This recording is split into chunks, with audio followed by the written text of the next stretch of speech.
I was in Afghanistan in 2014 as a Navy SEAL. We're in the middle of this gunfight and a grenade came over the wall and it detonated. And I'm waiting to either be shot by the enemy or I'm gonna bleed to death. And all that was running through my head was, and that's the way I think people should look at their lives. It's so interesting, because I've never actually heard someone give that kind of advice before. MrBallen is a former Navy SEAL turned master storyteller and content creator who uses his battlefield experiences and personal failures to inspire, educate, and help people overcome challenges to achieve their goals. My family were very successful people with Pulitzer Prizes, PhDs, and then there's me getting into street fights and about to get expelled. But it took becoming a colossal failure to realize that if you want to fix this, you have to start with saying it's my fault and then do something about it. But then fear becomes the thing keeping people from doing it. And it's the very select number of people in this life say, I'm gonna still do that thing that scares the f out of me, that have the best and most fulfilling life. And so I decided to become a Navy SEAL because it was only a really small percent that make it through the grueling, mentally torturing training. And what's the similarities that you noticed between the people that made it? 2 words. But then I realized the reality of the job. You kill people. And I had really leaned into being as like alpha as I possibly could be, but there were just some things that I did and I struggled so bad. I had to face my demons. What have you learned about dealing with demons? If you begin to have those thoughts, the only way I have found to sort of cope with them is. This has always blown my mind a little bit. 53% of you that listen to this show regularly haven't yet subscribed to this show. So could I ask you for a favor before we start? If you like the show and you like what we do here and you want to support us, the free, simple way that you can do just that is by hitting the subscribe button. And my commitment to you is if you do that, then I'll do everything in my power, me and my team, to make sure that this show is better for you every single week. We'll listen to your feedback, we'll find the guests that you want me to speak to, and we'll continue to do what we do. Thank you so much. John. Yes.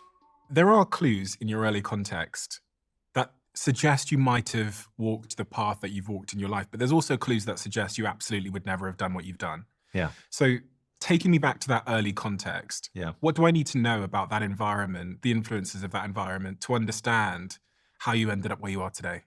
I think it all starts with, the family I was born into were like very successful academic people. So I was born in a town called Quincy, Massachusetts. It's just south of Boston, Mass. And, my mother, father, and 2 sisters are like brilliant minds in like the academic sense of the word, just like brilliant. One of my sisters has gone on to win 2 Pulitzer Prizes. My dad's won a Pulitzer Prize. And this is not even flex, but to give you a sense of the people in my life, my other sister like has a PhD and she like worked out of a Harvard lab. My mom is a professional writer. And then there's me.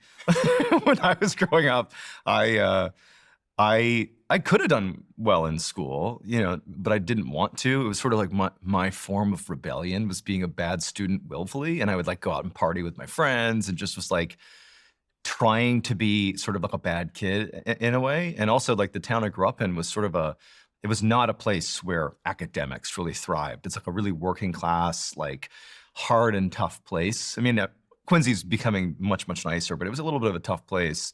And I sort of wanted to be like an edgy, like tough guy. And so I'd like get into street fights and get my ass kicked. And like, I'd like stay out drinking with my friends.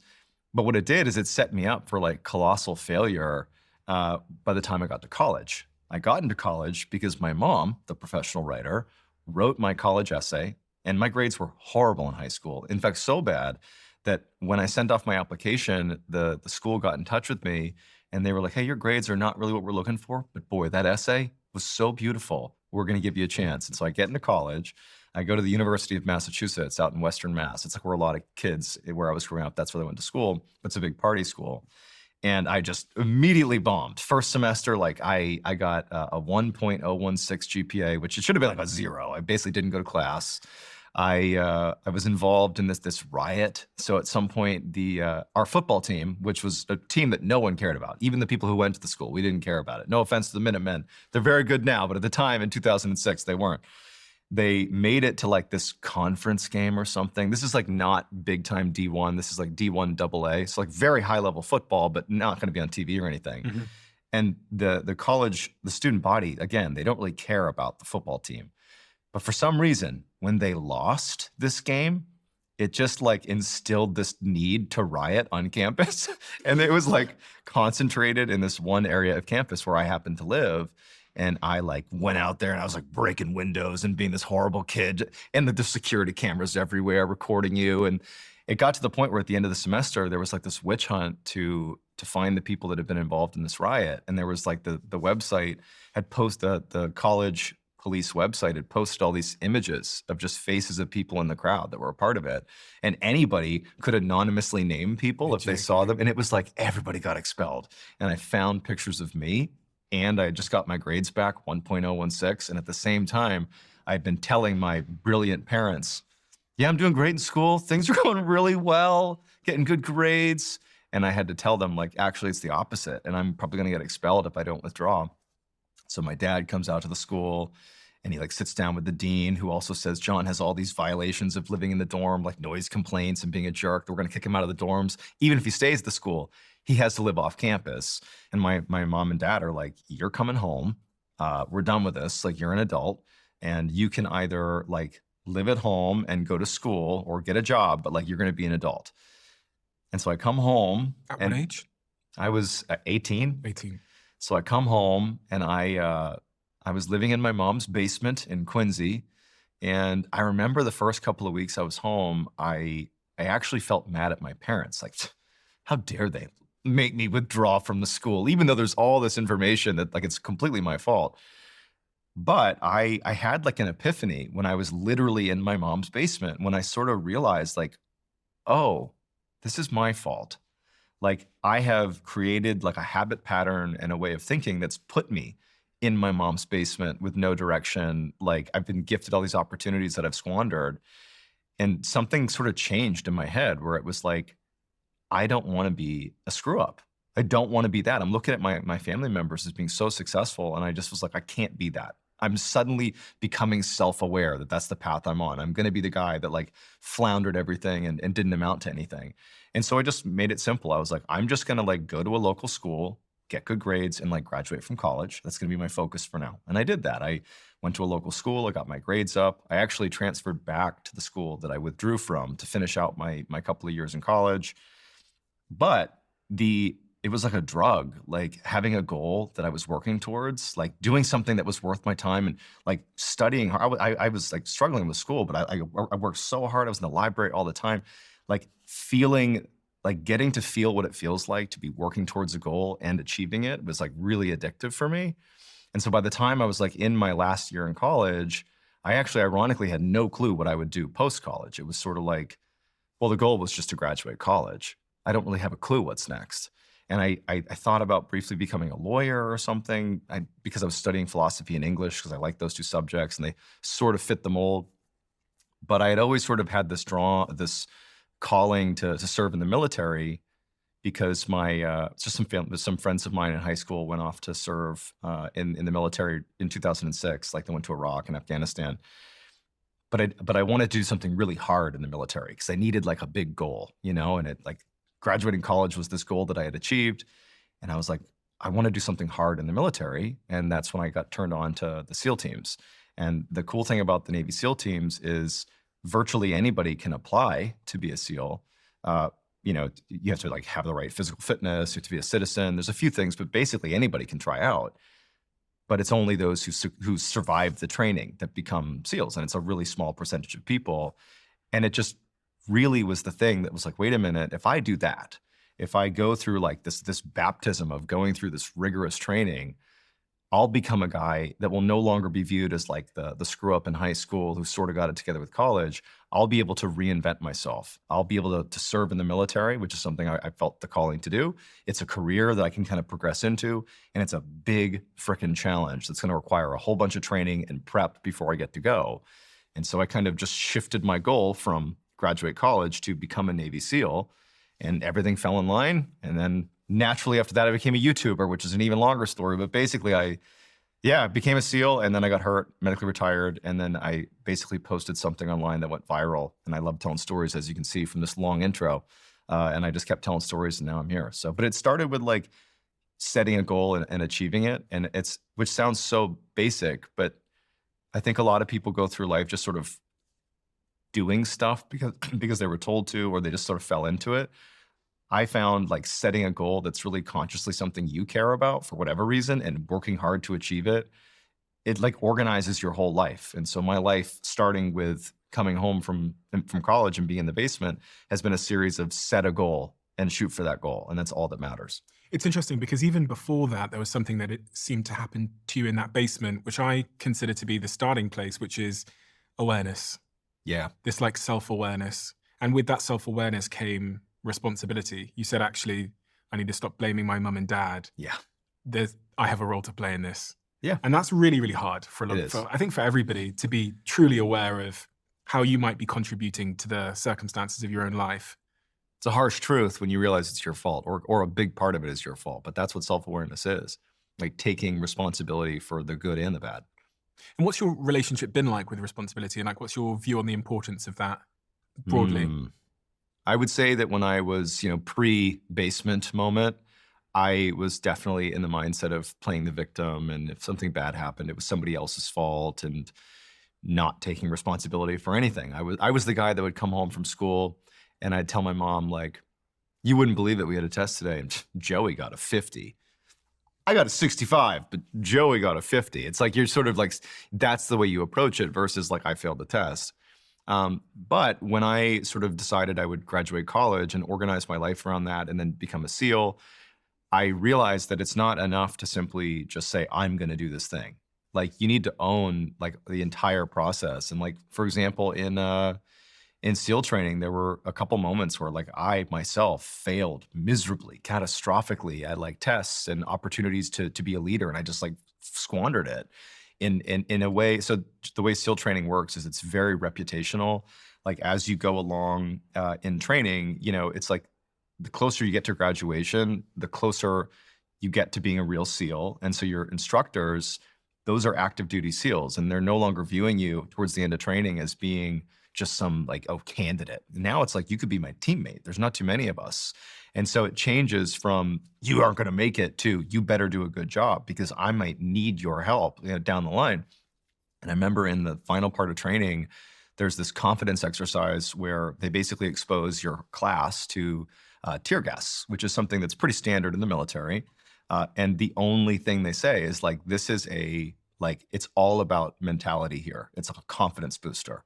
It's going to suck. It's going to make you want to feel like you're dying from this gas. And it's like a long exposure. And they set you up in this like square. You're all just standing, you're kneeling shoulder to shoulder, if you will, out in this open field on San Clemente Island in California. And all the instructors have their gas masks on, and they have these pool sticks like that you would swap like trash out of a pool. But at the end, they have the CS grenade canisters. And they're like, all right, they put their masks on, they fire off these CS grenades, this big white smoke comes out, and they hold out the pole, and you get covered in CS gas. And all you have to do is not run. Just stay here and take it. That's the whole point. And I ran. It was like a fight or flight instinct completely. It was like and it was instant. It wasn't like, oh, this is really bad. What am I gonna do? What am I gonna do? It was like instantaneously. I ran. I had to get tackled by one of the instructors because I was just out. I wasn't even thinking. It was like, and nobody else ran. This is the end of training. And so afterwards, it's like I was brought into the amphitheater. There's this little theater where they would teach us classes about ordnance and whatever. And they were like, Alan, stand up. And all my peers know I did this. All the instructors know I did this. And he just goes, the main instructor, he's like, Alan, you're a fucking pussy. Sit down. He goes, you're a fucking pussy, and I never want to serve with you, and neither should your classmates. Sit down. And that was it. And I had to, from that point on, for the rest of training, wear these it's almost like a bikini over my shorts. And it was like the worst moment ever because I've made it so far into training. But I knew, and also, by the way, at this point, we weren't even home. I wasn't able to go home see my wife. We're out at this island for a month. You work 7 days a week. You are in training until you're done. And the only choice was like, own the fact that you did that. Don't make excuses for it. Like, let this show people my actual strength, which seems funny because I did the thing I'm not supposed to do. But instead of like running from it, literally, own it. take responsibility for what you did and show people that, you know what, I'm prepared to show up for work every day wearing these fucking trunks and be looked at as a lesser than to demonstrate that I'm not. There's something really important in that. That's really also critical to business, but just really critical to anyone that's a professional or in a relationship, which is if you make a mistake, you get the second opportunity, which is how you respond to the mistake you Absolutely. made. And in fact, so many times in business, when I was running a marketing business, we'd have clients and we might drop the ball in some way, but we can actually make the relationship stronger than it was before the mistake by how we responded. Yeah. So making a quick phone call, apologizing, taking responsibility. Yeah, I mean, I think that there definitely were some people that did carry that sort of like stigma into the teams, because right after we finished this, we kind of went into the SEAL teams. But I do think that there was definitely some people that, and I'm not even tooting my own horn, I really think this happened, that as a result of that moment knew they could like trust that I was prepared to sort of like, I'm going to take responsibility for me. I'm going to do what I'm supposed to do. I'm going to be the best teammate I can be. Even at my lowest, you're still going to get the best version of me. And that doesn't mean I think I'm better than anybody else. It just means I'm an adult. And like, I think that's a big part of being an adult is responsibility is ultimately owning those mistakes. And sometimes your mistakes are painful and public and awful. And that's the most important time to own them. And like you said, like that's your opportunity in some ways, not just to rectify the mistake, but to become a stronger, better version of yourself. And I think that my mistake in college was a series of mistakes. My first semester of screwing it up and getting sent back home. But it was only when I recognized that it was my fault and I had to own that I was able to graduate college and try to become a Navy SEAL. And then in the process, like have the CS grenade happen. But in some ways that made me a better SEAL, So I think that like in failure comes the best opportunity for success, which is something that I certainly didn't coin, but it's the truth. What is the Navy SEALs? Because, around the world, I think people are aware of the term Navy SEALs, Sure. but we don't actually know fully what it is.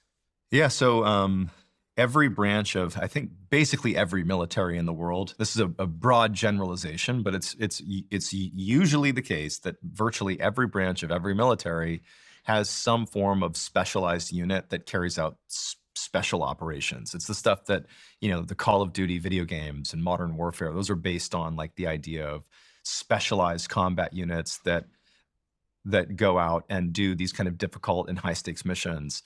And so in the US, you have the Army, the Navy, the Marine Corps, the Coast Guard, and the Air Force, and each of them have like their like respective special operations divisions. Like you have Marine Special Operations in the Marines, you have the PJs, the Pararescue Jumpers in the Air Force. So there's multiple. But of all these special operations units in America, of all the different branches, you could make the case that the most, and I'm gonna get some flack from people that disagree with me, the most, let's just say well-known and potentially most skilled, and I say that carefully because of course there are other groups like the Green Berets who are incredible at certain things, but the most skilled at multiple disciplines is very likely the Navy SEAL teams. And it's because the acronym SEAL stands for Sea, Air, Land, so SE and AL.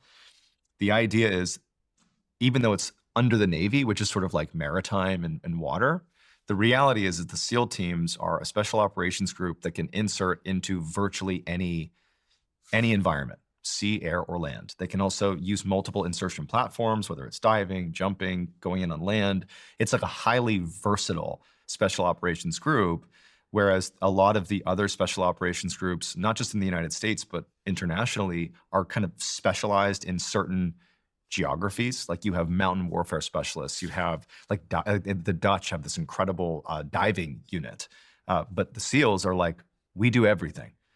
And they also sort of came into prominence. They started in the 60s under JFK.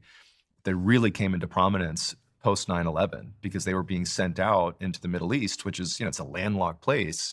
But this Navy Special Operations Unit was being very successful, carrying out, kinetic operations all across the Middle East. So it's like a very famous jack of all trades special operations group that, especially after the Bin Laden raid as well, that sort of made them celebrities. But even before that, they were very well known as like the jack of all trades special operations group. And how long is training? How long does it take to get through training and pass the other end?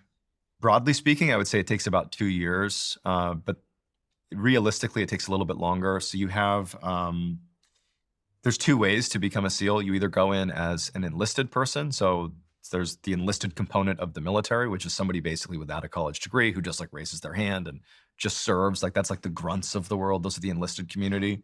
And then you have the officer side, which is somebody who at a minimum needs to have like a college degree to apply. You go to like officer school.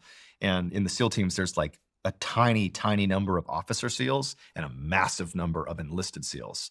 But they're two very different pathways into training. If you go the officer route, it's practically like a political appointment just to get an opportunity. Like it's so, so difficult to even get a chance to try out that what you get, and it's because there's just like a handful of spots available. That's really all it was. So you have all these people on the enlisted side who actually have college degrees and could easily like become an officer in the military who, let's say, have other opportunities that they could pursue with their college degree, but they want to be a SEAL. And so you have this big number of people that are electing to go be enlisted to try out to be SEALs. And that's important because it makes the enlisted side super competitive. You have like these professional athletes and you have like Olympians and you have like the best college athletes and you have MMA fighters and wrestlers and then like the random people like me who have no resume, and you all just show up for the class in San Diego that technically is 6 months long, but there's like, before you even join the Navy, you need to basically compete for a spot to even have a chance to try out. And there's a whole application process before you've joined the Navy that can take years. And then let's say you get your chance as an enlisted person. They're like, okay, you're going to get a chance to go. Well, first you got to go to boot camp. That's 2 months in Chicago. And technically you can fail out of it, but really you won't. It's sort of like a suck it up and get through it. But then at the end of boot camp, at least when I went through, you go to this other school, which is like a prep school. It's another 2 months in Chicago. Mind you, you haven't even started training yet. This is like potentially a year of pre-Navy, and now you're 4 months into like you're in the Navy, but you're not really in SEAL training yet. You go to this prep school where you like learn how to swim and run. You already know how to do these things, but professional coaches work with you. The Navy invests a lot of money in getting you really strengthened up and mentally strengthened, because following the prep school, you go to San Diego where you go through what's regarded as like the hardest part of SEAL training, which is it's called BUDS, B-U-D-S. And it stands for Basic Underwater Demolition SEAL School. And it's basically, imagine whatever you think of as boot camp, like military boot camp, make it not 2 months long, but 6 months long, because most boot camps are about 2, and make it like 1,000 times more difficult. It's really the same concepts. It's like intense, grueling, physical, emotional, and mental like torture for 6 months. And that's the part where everybody fails out and drops out. That's like if you made a movie about SEAL training, you'd really only focus on the 6 months of BUDS training. And in fact, you'd only focus on the first 2 months because that's the most physically challenging. And then once you finish that, you go to advanced training, which you're still not a SEAL yet. It's another 6 months of like learning how to actually do the job. So BUDS is like, can you handle it? Advanced training or SEAL qualification training is, I'm going to teach you how to shoot a gun with surgical precision. I'm going to teach you how to jump out of a plane. I'm going to teach you how to like use this technology because you need to know how to do the job. So learn the job. And then after that, you go to like, or we did anyways, I don't know if they do this now, you go to like a language school for a month, or you'll go to like a medical school or some sort of school to give you additional qualifications. And then you go to your team. And so all told, you have about 2 years from I want to be a Navy SEAL to I am now a Navy SEAL. 2 years is usually the mark. And what's the similarities that you noticed between the people that made it and didn't? The thing that stands out, honestly, and this is what is pretty universally true, although there's some outliers, is the folks who show up to BUDS, the candidates who show up to BUDS that have like an incredible resume.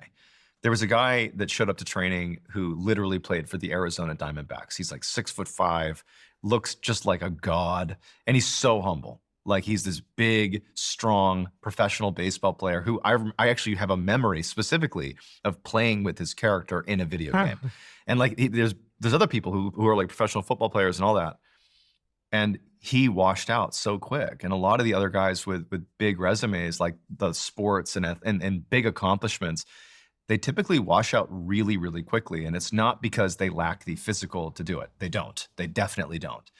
It's that and this is generalizing because this is not true of everybody, but let's take the guy who played for the Diamondbacks.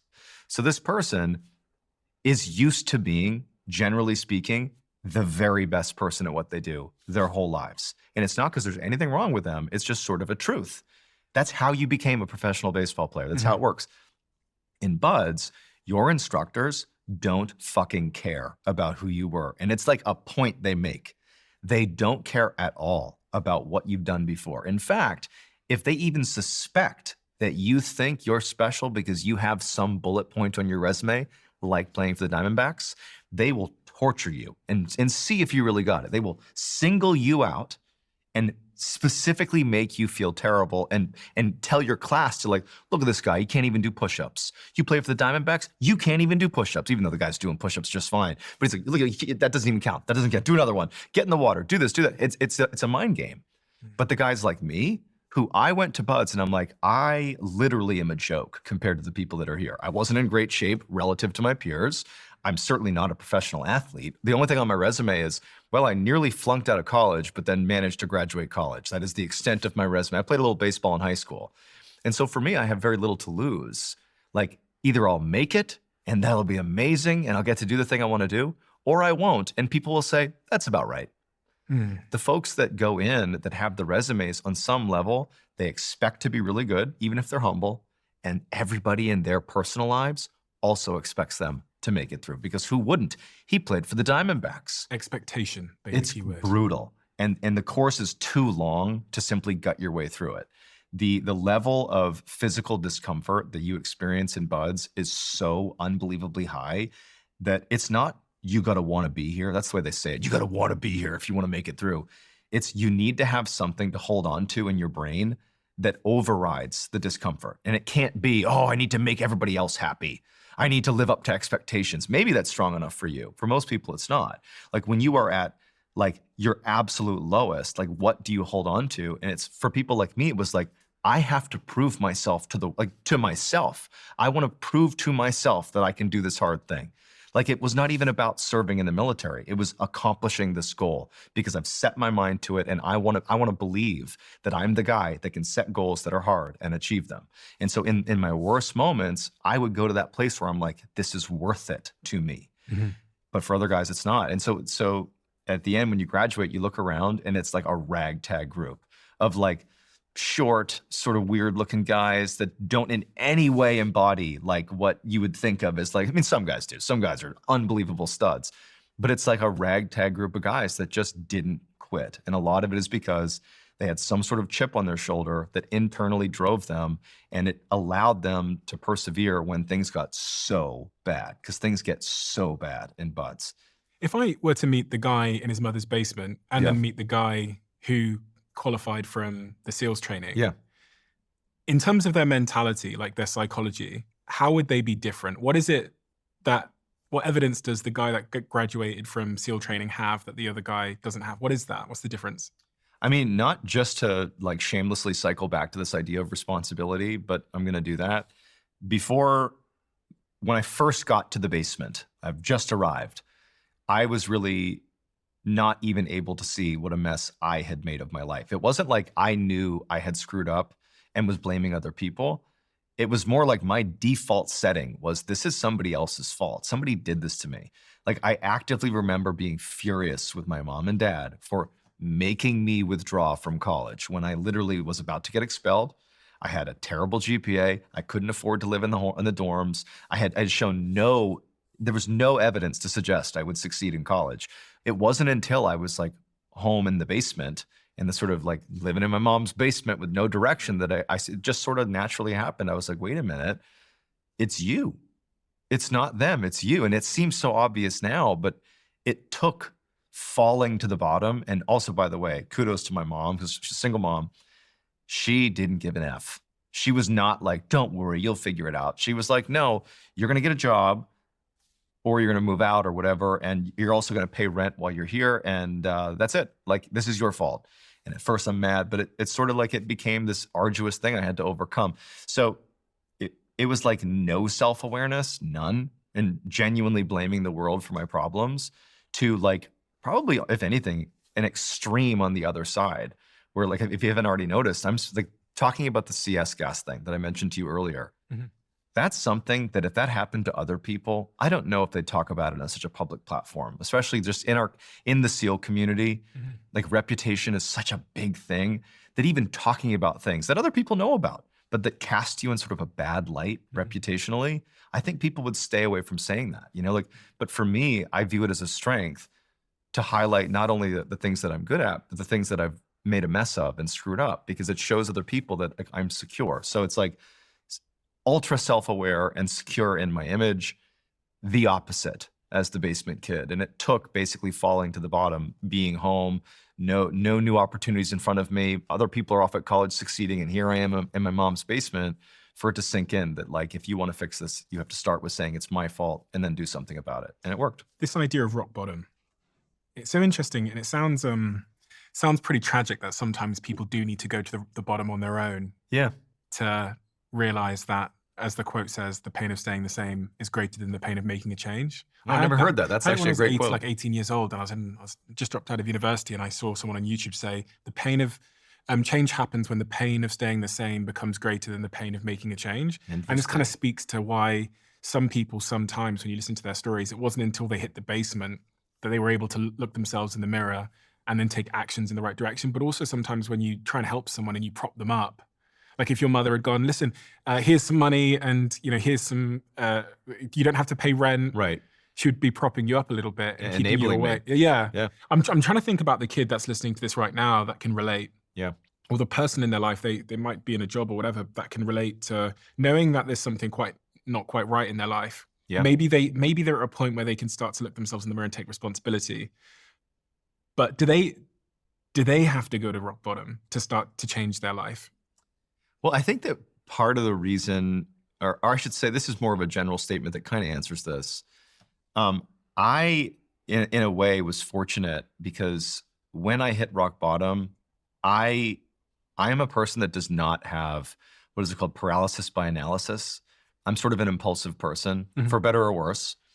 And so for me, it's like once I hit that rock bottom, it wasn't hard for me to sort of quickly find a good North Star, which the first one was college. I'm gonna do college, right? And then when I was nearing the end of college, by this point I've sort of righted the ship at this point, but I wanted a new goal. It was like, oh, SEAL training, that checks some boxes. It's like, I want to serve, check. Like, it's a super hard goal, check. I'll have to work for it. Like, it offers me a chance at reinvention and rebirth, check. Okay, good. Like, I jump to that. That's what I do. I think there are plenty of people, and this is my guess, I don't know if it's true, who maybe have already hit rock bottom and they want to make a change. They know it's their fault or whatever situation that they know they've contributed to it. But they don't know what to do next. And there's so many choices. Think about it. If you're at rock bottom, in some ways, you have every choice in the world to make. And I think that one of the things that I certainly preach when I talk about this at all, which I guess is in situations like this, is you don't need like a perfect idea. You just need something that checks enough boxes for you to be worth doing. So for me, it was like, okay, I'm in my mom's basement. I've done this to myself. I am the reason I'm not at school. I'm the reason that like my parents are embarrassed about their son. It's my fault.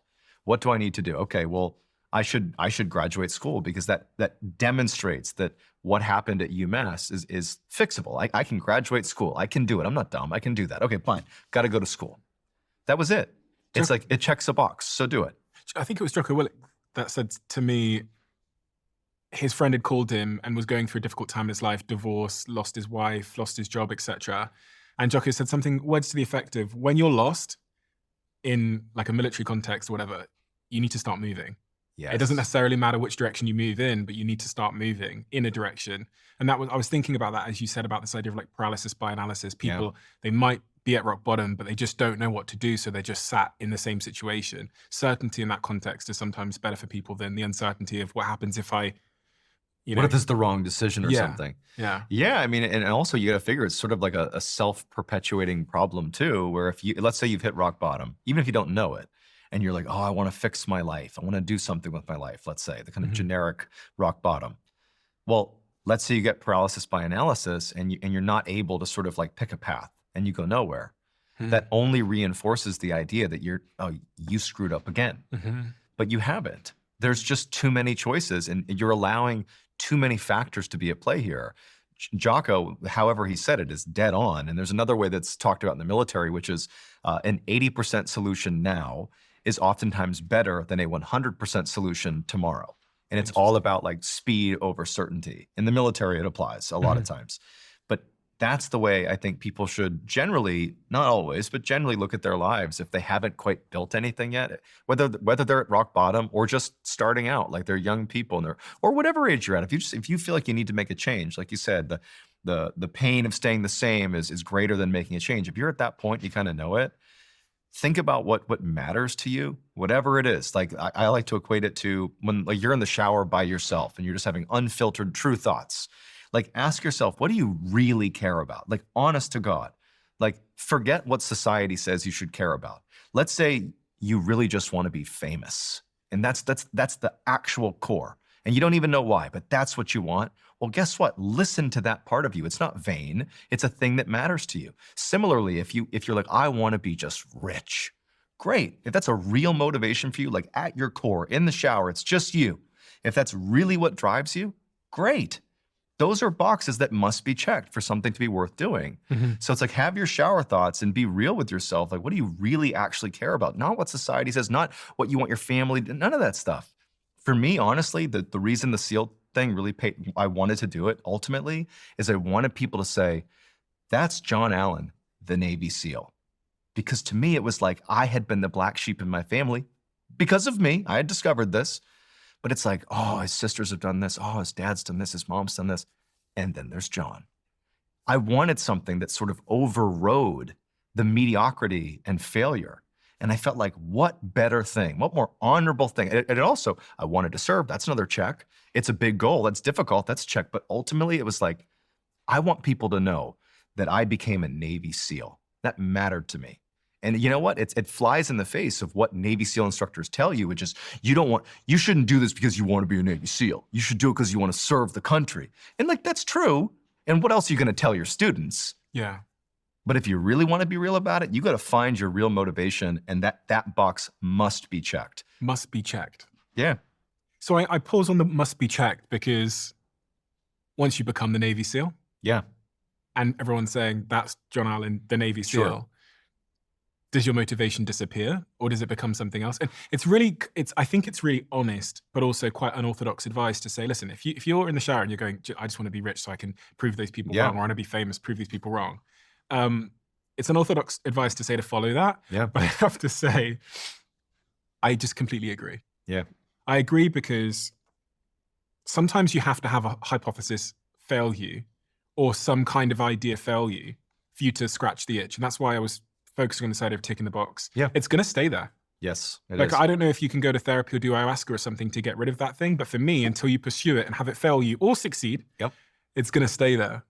Yeah, I mean, ultimately, exactly what you said, if that box goes unchecked, you might in your life eventually convince yourself that you never needed to check that box.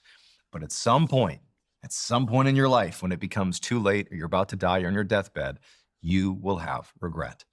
And I can actually speak to a specific instance in my life, which I had checked a box by this point, but I had one that I hadn't checked. I was in Afghanistan in 2014. And we were in this alleyway and a grenade came over the wall and it detonated next to a whole bunch of us. And I nearly bled to death. And I have this moment where I can't pull the tourniquets off of my kit that are rubber banded to my chest for quick access to stop the bleeding. But I was so weak and like losing my vision. We're in the middle of this gunfight. I couldn't get them off. And I realized as I'm sitting in this alleyway in the middle of this like horrible place in Afghanistan, like the town was very kinetic and dangerous. And I'm waiting to either be shot by the enemy, who we know is on the other side of the wall that could be coming around, or I'm going to bleed to death, or there are RPGs being fired blindly in our direction. It's like I'm about to die, 100%. I'm actively bleeding out, or I'm going to be shot.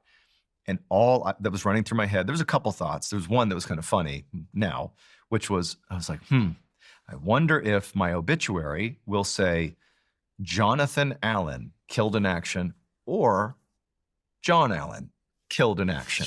So that was going through my head. But I also, in addition to that, I had this really acute sadness that I hadn't started a family yet. I didn't have kids. I was married.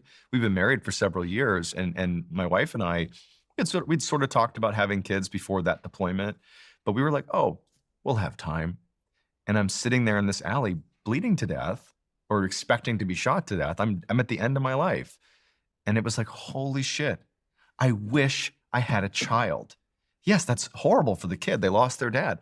But like, that was a box for me. I wanted a family. What was the first thing I did when I survived this and got home? We started a family, you know? So it's like, that's sort of an extreme example, but I do really believe that a lot of people have boxes that are going to go unchecked. But to your point also, just try to do it and fail. And believe it or not, you actually checked the box. Yeah, that's true. That's actually really, really true. Yeah, and yeah, it's so interesting that because I've never actually heard someone give that kind of advice before. What people say is like find your why, and they often are quite judgmental about what's motivating you. Sure. So the only like accepted motivation is something like I want to serve my country Right. or I want to change the world. Right. But actually most of us are either like driven or dragged, as I say, which it could be, yeah, like driven is okay, you're very conscious of what's driving you and you're in control. But then being dragged is the insecurity, it's the shame, it's that I want, my siblings are better than me and I want to say fuck you to my parents, whatever it might be. Very, very, very interesting. It's also even more interesting that you ended up where you are today. So you get medically discharged from the military after the Afghanistan It was tour? not immediately after, but basically between that and some mental issues I was having, I was pushed to see a psychologist. This is like years after. So 2014, that injury happens. I survive, obviously. And I ended up getting surgery to sort of like, my shoulder was banged up and I got fixed up enough to deploy again. But I was just not fit to serve. Physically, I was really struggling to keep up. I had some issues with my shoulders and my knees. I have shrapnel in my leg. But ultimately, I was recommended to a psych in the military because they're like, dude, you are not like a sane person. Things are not going well for you. Like close friends of mine just sort of said, I don't think this is working out. And I was very angry. I had like, now I can say it. It's like I had very stereotypical, or whatever you want to call it, PTSD. Like I had not dealt with the near-death experience in Afghanistan and sort of how that went. And so I ended up going for a medical retirement, which was driven in part by the physical injuries, but also by like mentally I wasn't there. So I get medically retired at the end of 2017. And, I never really had a plan. It's like I knew I was going to get medically retired, which just means like you're going to get out and there's going to be like this amount of money you get paid, it's a retirement, but it's not really enough to live on realistically. You're going to have a job.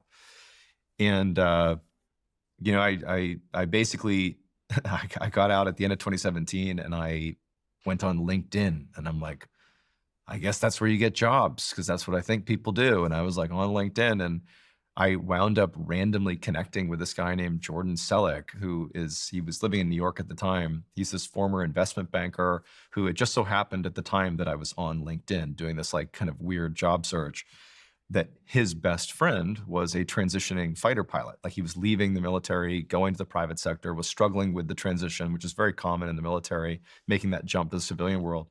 And Jordan, who's like this very entrepreneurial guy, he was trying to prove to his friend, whose friend's name was Austin, that like, you must be alone. Like, you're so successful being a fighter pilot, like you're going to find a job. And he was like, he was doing this exercise where he was reaching out to like random veterans on LinkedIn and being like, hey, what are you doing like with your transition to the civilian world, to prove to Austin that like you're basically complaining and you can go find a job. You're not but he found like, one, nobody really got back to him because they didn't know who he was. But I got back to him and I'm like, actually, you know what? I just got medically retired. I have no idea what I'm going to do. I got kids. I'm stressed. I don't know. Didn't know this guy. And so Jordan quickly went from trying to prove a point to his friend to he was like, oh, well, hey, why don't you like come to New York and I'll just like introduce you to some people in my network. And out of that was born this charity that Jordan and I actually started called Elite Meet. That's still around today. It's like a networking event. It's a series of networking events for transitioning military veterans and private sector, hiring managers to meet and get jobs. So I did that for a little while. Ironically, my job became running a charity that helped other vets get jobs. Funny. But Jordan instilled in me, he was a big believer in Gary Vaynerchuk's style of social media, that sort of like bombard the internet with content and be like all in on content. And Jordan, he even had a similar he was similar to Gary V. And I found it like really fascinating, the idea of social media and content creation, because when I was in the military, I didn't even have, or I might have had a YouTube account, but I certainly didn't post on it, didn't have social media. But with Jordan, we began using social media content to drive donations for this charity we're running together. But at some point I wanted to do more like with social media. I was doing storytelling, but narrative storytelling, like written out stories about military stuff to try to generate donations. And I was like, yeah, I want to do something for myself with social media, like build a brand for myself. And I committed a cardinal sin one that I was very aware of. So this is self-awareness, but doing it anyways. In the SEAL teams, and really I think in special operations generally, despite what you see in terms of books written and like movies made about SEALs, and you can Google SEALs and there's like 78 examples of SEALs that are publicly talking about being Navy SEALs, there is like this code of conduct amongst the active duty community that you don't talk about being a SEAL. That's not what, you can say you were a SEAL. No one's telling you you literally have to lie about it. But being a SEAL is not something that's yours. Being a SEAL is you were allowed to enter a community of people that were like fighting for a common goal together, struggling, bleeding, dying together. Like the strength of the brand of SEAL, the SEAL brand is built literally on people dying. And so you can't then leave the military and say, hey, look at me, I was a Navy SEAL, because that's for personal gain. You can't do that. It's sort of a gray area. I get it, yeah. I began posting about I was the quintessential, look at this guy, Mr. Navy SEAL. At first, it wasn't that way. It wasn't like one day I was like, guess what, guys? I'm a Navy SEAL. Yeah. But it began as like I'm going to just like have my own accounts and sort of tell stories about my experience as a SEAL to push people towards elite meet. But then quickly, as these began to succeed, not really, but kind of, they got like 1,000 likes here or there. I was like, wow, that's pretty cool. And I like began leaning a little more and more until finally I was like full send, like the guy that you're not supposed to be. This is like in 2018, 2019. And dude, I got disowned by the Navy SEAL community. I mean, like hard. Give me specifics. When you say disowned. I could pull up DMs from Instagram. DMs. No, so at first did not catch a whole lot of public. At first, I think I was doing it and people sort of were like, well, he's doing this charity, Elite Meet, that's helping SEALs, it's helping vets. But gradually, as I sort of drifted farther and farther away from that into just like John the Navy SEAL, mind you, I'm not giving up anything sensitive. It isn't like I'm talking about stuff that's like problematic. It's really just doing some of this, you know, pumping my chest. I began receiving just some of the most painful messages I've ever gotten in my life. It's different than getting hate. You know, as MrBallen on the internet, I certainly get hate from time to time, but it's different because they don't know me. It's like they see somebody on the internet doing something they don't agree with or like, and so they speak their opinion. I'm sure you're familiar, but it's not personal. It might feel personal at first, but you get used to it. This was actual SEALs who I knew, who wanted me to know exactly who was sending this message, like writing me messages to be like, hey, I used to think of you this way, and now I think of you this way, with like detailed explanations of, and talking about how at the team, like we all talk about how much you fucking suck, basically. And like I lived in Virginia Beach at the time, which is where the SEAL team, I was SEAL Team 2, that's where I was at. And so it's a big town, but it's where like a huge concentration of SEALs were. And during this time, I would like go out to like the grocery store and I would see people that I know. These are not, oh, I think that guy could be a SEAL. It's like, oh no, I served with him. I know exactly who that is. And they'd like mean mug me and my family at the grocery store or the gym. Because remember, this is not like a normal group of people. This is like a group of highly trained killers, of like operators, people that like go to war. They're not afraid of conflict. And I have done something that in many ways is like tarnished their brand. Not their brand, that's not how they look at it. Tarnished the brotherhood.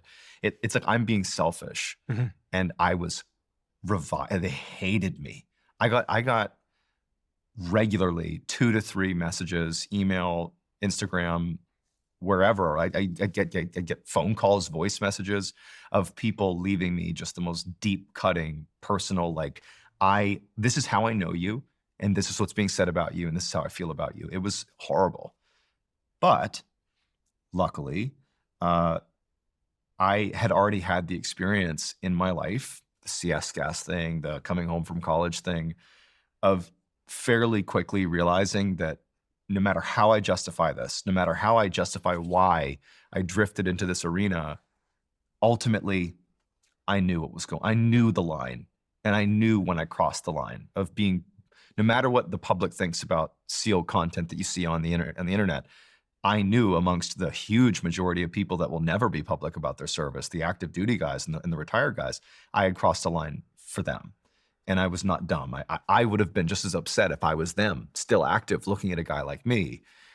But instead of like getting mad at anybody or looking for retribution or trying to justify it, I deleted it all at some point. I remember there was a night I'm like sitting on my couch and I got a message from somebody that I would have said was one of my very close friends. And it just said, "You suck." That's all it said. But that sounds stupid. But this is somebody who's on Team 6. This is somebody who I specifically trained with and was like very close with. Like his wife and my wife were close. And like, I know what the context of this message is. It's way more than "you suck." It's, we're not the same anymore. Like, you're different and I look down on you. And I was like, I can't do this. There's no amount of success that I could possibly achieve doing the Navy SEAL content stuff that would be worth what I'm going through right now. And so instead of being like, I'm gonna just act like that didn't happen, I just removed all the content, save for like a couple of very small specific things. And I hadn't lost the itch for making content, but it was like, I can't do anything with regards to being a SEAL because that's not worth it to me and I don't want to do it. It felt wrong. And after trying things that never worked, like sketch comedy and like following trends, at one point I was, my lowest moment, my worst one was there was a trend on TikTok briefly where people would tell like sort of weirdly traumatic stories, not traumatic, but like intense stories, but with auto-tune. They'd use the feature in TikTok that was auto-tune and they'd like sort of sing it as auto-tune, but it would be like about the time they got like mugged. Okay. And so it's like, it's the contrast is so extreme, it's sort of interesting. Yeah. I did something like that and I made it and I was like, I cannot post this. This is like the worst thing I've ever made. But nothing worked. And I remember thinking like, okay, you know, I don't have a clue what I could do that would be interesting. And I remember I had these 2 documents in my computer. This is, again, post deleting everything. I'm like trying to make it on social media with something different. I had this one document that was like ideas for content that were not SEAL related, that were like totally divorced from that, the sketch comedy, the auto tune, whatever it was. And I literally had exhausted all of them. But I had this other document that I didn't even know why I had separated this topic, but it was, all I wrote on it was Dyatlov Pass. So personally, I am interested in the strange, dark, and mysterious, the tagline that's become the MrBallen thing. Basically unsolved mysteries, but not like, don't think true crime necessarily. Think like world level mysteries, like what's out there? Is there life out there? Like, why is this portion of Antarctica blacked out on Google Earth? Like the deep, like scintillating stuff that no one really has an answer to. I've always been drawn to that stuff. And there's a really famous mystery called the Dyatlov Pass. And it's about these hikers in the 50s, these 9 really experienced hikers who are going for what's called their level 3 mountaineering test, which sounds sort of like run of the mill. But in fact, in Soviet Russia in the 1950s, this was like master mountaineer. Nobody had level 3. This is like the top. If you did this, you're like the best climbers in the country, if not potentially the world. So this is a big deal. And the way you pass your level 3 is you and the people taking it with you, there was 9 of them, you have to map out this route through this really rugged part of whatever mountain you're gonna use. They use the Ural Mountains, so big, snow-swept, like huge icy mountains. And you map out this course that like checks the boxes of difficulty, and you're effectively timed. You have to start on a particular day and time, and they have people set up along the way, the scheduled checkpoints, if you will. And so they brought cameras with them. This group. This is, again, 1952, I think it was. And so there's these young 9 hikers who were like so excited to do this test. No one's stressed. They're so pumped. There's a couple of couples in there. They set off on this journey. And I think they reached the first checkpoint. I forget what it is, but they didn't make it to whatever second checkpoint or whatever it was.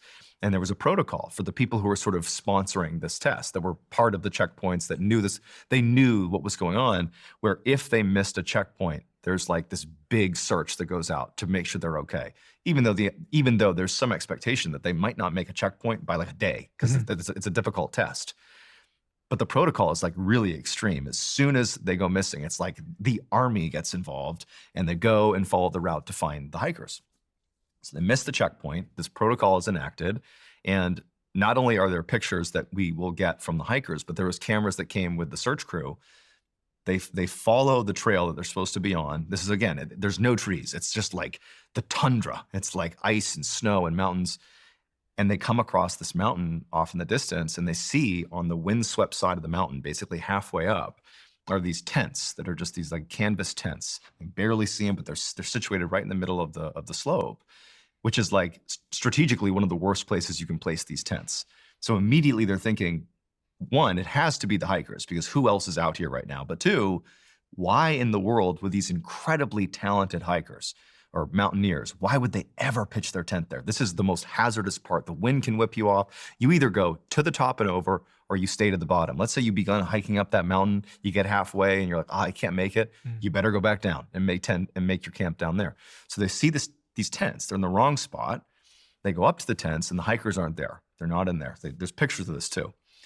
The tents inside had stacks of clothing neatly folded and placed in the corners, like as if they left their clothes behind. And the tents themselves were cut open, like with a knife, but somehow they deduced that they had been cut open, but from the inside. So presumably one or multiple of the mountaineers chose to cut open these tents in like negative 50-degree weather. And then there were all these prints in the snow that led down the mountain. And some of the prints were bare feet, some had one shoe and one barefoot. And it's all 9 of the hikers. They spotted these prints, and they follow the prints down the hill or the mountains, a big space, and they find this little crops of trees. There's only a few areas in the Ural Mountains, in this part of the Ural Mountains, that have trees, and there's this little group of trees. And when they get to the trees, they find 3 of the hikers, and they're all deceased. And there's one who's basically almost naked, kind of wrapped up on the ground. There's pictures of this. There's one who I believe was draped over one of the branches up in one of the trees, and then another one that was also on the ground as well. And there's these deep scratch marks in the tree, like gouges on the tree, as if some animal had been scratching at this tree. And all 3 of these hikers are deceased, and it looks like exposure, but they're not really wearing the right clothing, or they're missing pieces of clothing, but they're all deceased. There's more footprints that lead away from those 3 about a mile, kind of back in the direction the search party had come from. And there's this big snowdrift that created sort of like a snow cave underneath it. And the footprints lead into the snow cave where the other 6 hikers were, and they're all deceased as well. Except in there, the hikers had seemingly exchanged clothing, and they know this because the women were wearing men's clothing and vice versa. Some of their clothes had trace levels of radiation, and some of them had parts of their face removed, it looked like. Lips, nose, ears. It almost looked like surgical precision removal. They're all deceased. And one of the injuries, there was a person in there who their chest had basically been caved in, and it was deduced that the impact it would have taken, there's no lacerations, just their chest was caved in. The impact would have been equivalent to like a speeding car smashing into you at full speed, but there's no sign of anything that could have done this damage. And so they're all deceased. And so the Soviet government, they launched an investigation. And during this investigation, they discover that there was a huge military exercise, a Russian military exercise taking place in the Ural Mountains, who had no idea about these hikers. They have no clue that the level 3 mountaineering test is going on. That's not even on their radar. And they're 15, 20 miles away. And one of their senior commanders, on the same night that it's believed the hikers all died and whatever happened to them happened, he began noticing all these strange lights in the sky over the Ural Mountains, going up and down and moving all around, to the point where he actually thought it was another country, a foreign country. Are they invading us? And he literally thought it was like an invasion of Russia. And he sent out messages to say, hey, what's happening over there? Having no idea that he was pointing to the one spot where these hikers were. So during this investigation, they discover that families are clamoring for information about their lost loved ones. Nobody has any idea what's going on. And suddenly the Soviet government says, we're going to shut this investigation down. All we know is that the 9 hikers who died from an unknown, unnatural force. Sealed. And to date, even though there was actually a recent reinvestigation done in 2020, it's remained like one of the great unsolved mysteries, in part because it's got this like, the Russian government sealed it and there's more information. What do they mean, unknown, unnatural force? But there's pictures of the tent, of the bodies, of all this stuff. And so I always thought that was a fascinating story, and I love stories like that. And I was at this water park in Pennsylvania with my family, an indoor water park, And at this point, I've exhausted the one list. You know, nothing's worked on social media. And this new thing, TikTok, had sort of begun to happen.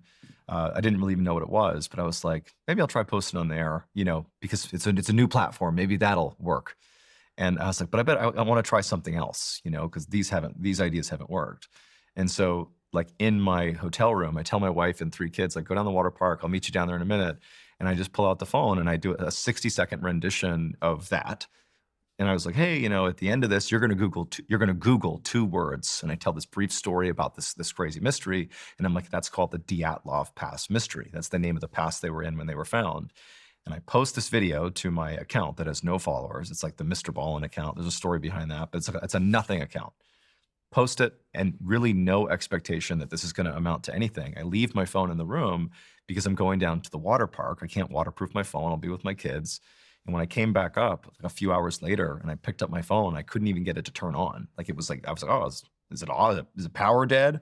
And I finally get it on, and it's just like, brrr, like notifications like mad from this video.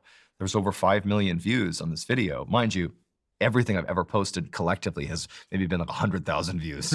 So this is like massive virality, but it was utterly divorced from SEAL stuff. This is like pure, I think this is fascinating and I love telling stories.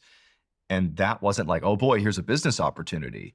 It was more like, oh my God, this is so cool. I'm going to tell more stories like that because this is what I like. And I just began making story after story that sort of fell in line with that.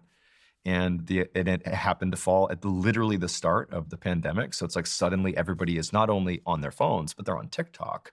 And everybody on TikTok is like mostly kids dancing, and also me telling stories with a flannel and backwards hat. And so the account just blew up like mad. I transitioned to YouTube, and I've just been telling stories ever since.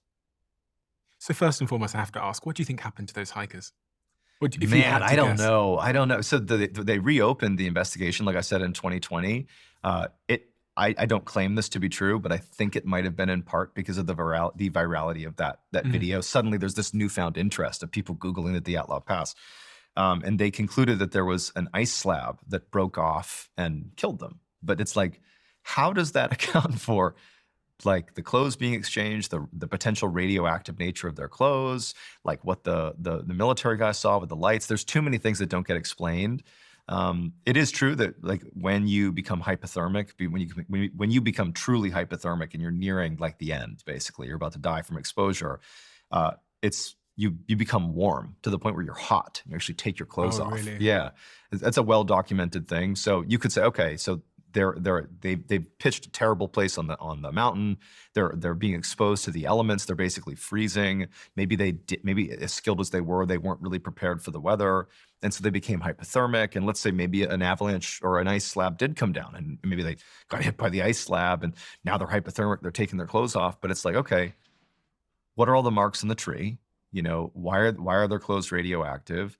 What did the government mean when they said an unknown, unnatural force back in the 1950s? What were the lights seen by the military guy? There's too many unanswered questions. So I admittedly am a huge skeptic. And if anything, creating this content has only made me more skeptical because there's so much stuff that gets put out that's not true and it's just like totally made up. But this remains one of those stories that just sort of makes you wonder, like, is it possible there's stuff out there that we don't necessarily understand, like supernatural forces or, you know, extraterrestrials? Like, I'd say this is a story that certainly opens the possibility, but I also would be perfectly fine to hear that actually turns out here's all the things that happened that makes that completely reasonable. Maybe there was a leak of some kind that like leaked out radiation or who knows what. So I'm open to it, but I think it's one of the few cases that seems like could make a case for paranormal. And my next question is, as you reflect on the journey of your life, Yeah. from the basement to the SEALs, to then producing the SEALs content, getting disowned from your SEALs Brotherhood because of that, then stumbling across this TikTok thing, Yeah. then YouTube and everything else that's happened. When you look back and go, like, how can I give anybody advice on how to stumble into their thing based on the actions, the intentional actions that I took that brought me here? So one of the things that my wife and I often find ourselves saying is like, wow, like the timing on things is just amazing. We're so lucky with timing. And I'll give you a couple examples. So when I was getting medically retired from the military, there was a time where I actually was going to be pushed out, like actually cut from the military. And it was going to be like a year earlier than when I actually did. And so it was like, hey, you're going to get medically retired and it's happening tomorrow. And I didn't have a job lined up. I didn't have anything lined up. And that's actually when I began reaching out and I met Jordan, and it was like really quickly, we came up with this elite meet thing. Mhm. But then after the elite meet thing actually had some legs and we're getting donations in, we're putting these cool events on, and I have like this feeble little salary coming in from it plus my retirement. I'm like, okay, I can keep things afloat for a little while until I figure out the next thing. Right as that happened, so out of necessity, I've found a way to make an income within like a month of needing to have an income. The Navy says, actually, we're going to extend your contract for an extra, I think it was like 8 months or something. And so suddenly I had the opportunity with Jordan and Elite Meet, but also got 8 more months or 10 months, 6, I forgot what it was. Like it was less than a year, but it was a lot more time in the Navy. But I really didn't have to do much in the Navy. I was already on the medical discharge way. I basically had to go to work and like be there like a couple hours a week. It was not hard, but it meant I got paid through the Navy. And so it allowed me really to not worry about pulling money from Elite Meet and pulling a salary. I can just grow Elite Meet with Jordan and get paid by the Navy. It's like the Navy is incubating Elite Meet. But Elite Meet wouldn't have existed if I didn't have that, oh my God, I'm getting out in a month. I have to do something about it. And so it feels like, oh, the timing's so perfect. Like I started Elite Meet with Jordan, and then I was granted this extra time with the Navy. It fostered this company, it incubated this company. But no, I've sort of always looked at my life as being like, man, there's just such amazing timing on things. Like I just feel like we're so blessed with the timing. Like when like the TikTok thing, like I just so happened to like be making this video when suddenly everybody's on TikTok at the beginning of the pandemic. Yeah, that's insane timing for sure. And I'm not denying that that's a timing thing. But also I'm somebody that is perfectly willing to take a chance and do something. Like I don't get stuck on, is this a good idea or not? It's like, I'm just going to try this thing. And it's the people that are sort of willing to quickly check a box and do this thing that will be in a position to where timing can benefit you. If you're constantly like, I'm thinking about it, things are going to pass you by. And so I forget what the question was, but essentially the advice I would give is like, really, it's sort of what Jocko said. It's this idea of like, you just got to start moving, because it's amazing what doors begin to open up for you if you're already on the move. If you're stationary, they don't open. It's interesting because as you were talking about timing, I was thinking, that's not what I think the answer is. I was thinking that timing is one of those things you see in hindsight and go, gosh, wasn't that perfect timing? Sure. But for it to be perfect timing, you need to be the kind of guy who's willing to send their kids down to the pool with your wife and make a TikTok video on a platform you know very little about. Yeah. Doing something you've never done before. Right. And it's actually in that moment that I think that's your like moment of brilliance. That's when your life pivots. Yeah. Because genuinely 99.9% of people would not be making a video on a platform they don't know much about, Right. on a subject that they've never made a video about before. Right. And your story is like riddled with those moments where, like even responding to the guy on LinkedIn, Yeah. you said most people didn't reply. That's right. But That's I true. responded, and then you went and met him in New York or something, Yep. and that creates. So in hindsight, yes, it looks like timing, but actually it's that you were in moments where you were lost, you got moving, you did something, you had a bias towards action. Yeah. And failure is feedback. Feedback is knowledge. Knowledge is power. So it's interesting because when you're talking about like your bias of just like do something, aim at something, what it appears is happening there is even if the thing fails, like some of the things you tried failed, at least you're getting feedback. True. And then the feedback's informing what you do next. Like you said, I did the SEALs thing on LinkedIn. You learned some stuff about social media there. Okay, it didn't work out how you wished, but you took that into the next test. Yeah. And that's really, I think, when I looked at your story, the defining thing is just a willingness to, in fact, I'll be honest, a willingness to embarrass yourself That is sometimes it. and be bad at something. You know, it's funny you say that because I literally have like sort of a mantra that I've developed that I can't claim as something I came up with, but I definitely find myself living by it now. And that is, it's do things that scare you. And I'll quantify that or qualify that. So actually, Will Smith, the actor, has this great thing he does. He goes on Oprah, I think it was Oprah or some talk show, and he talks about his experience skydiving. And you know, it's this unbelievable like monologue, this impromptu monologue he gives. But he basically is like, you know, my family was like, yeah, or my buddies were, we're gonna go skydiving tomorrow. And it was like, oh yeah, that'll be so crazy. We'll go skydiving tomorrow. But he's like, we're not gonna really do that.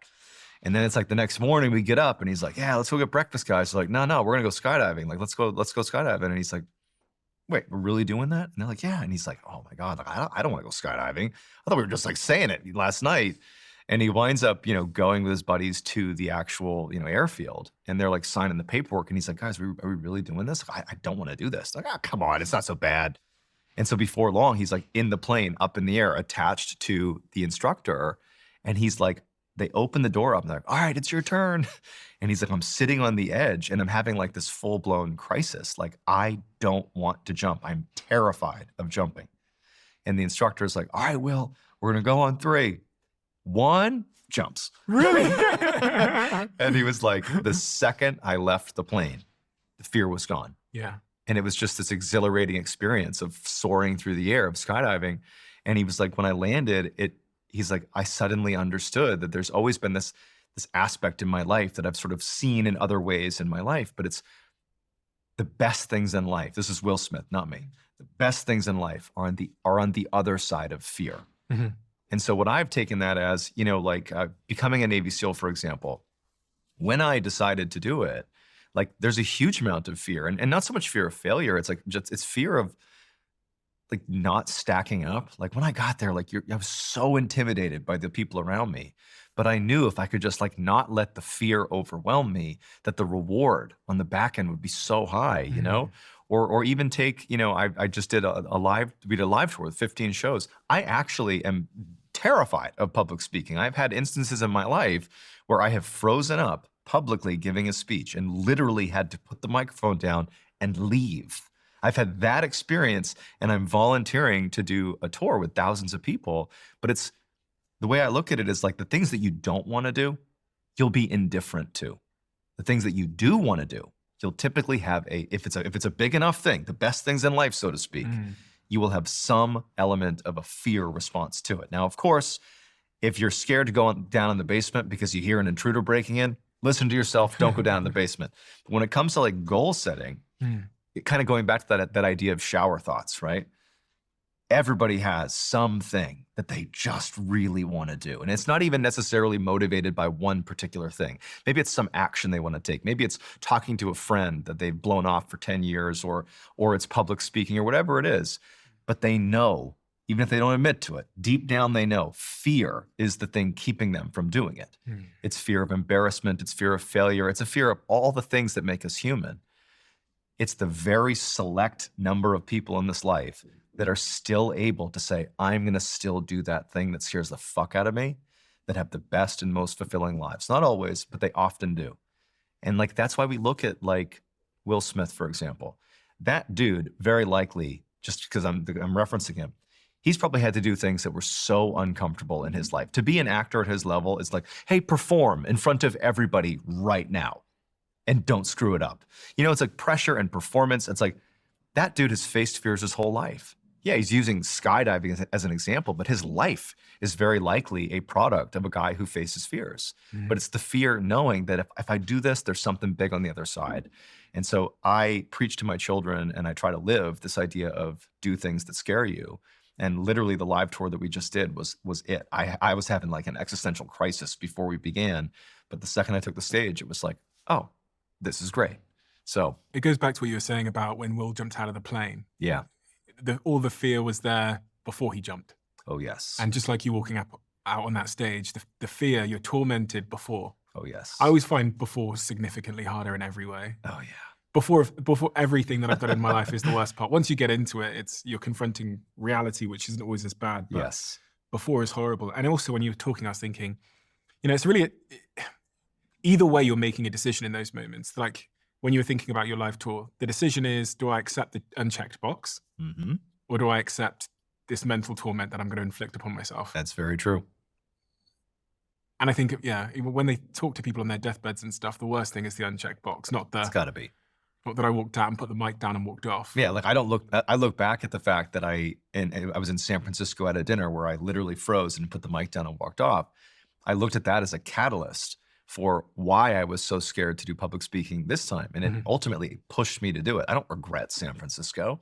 I'm glad it happened, but only because I faced it later on. I would be so embarrassed. And I would harbor like my pain forever if I never tried again. Mm. But yeah, it's like you don't regret the failure, you regret not trying. How do people misunderstand you? Because they, like you, they see you on a screen Sure. and they consume a certain type of content you make. They probably don't know the full context of your life. But how do you think people have misunderstood you?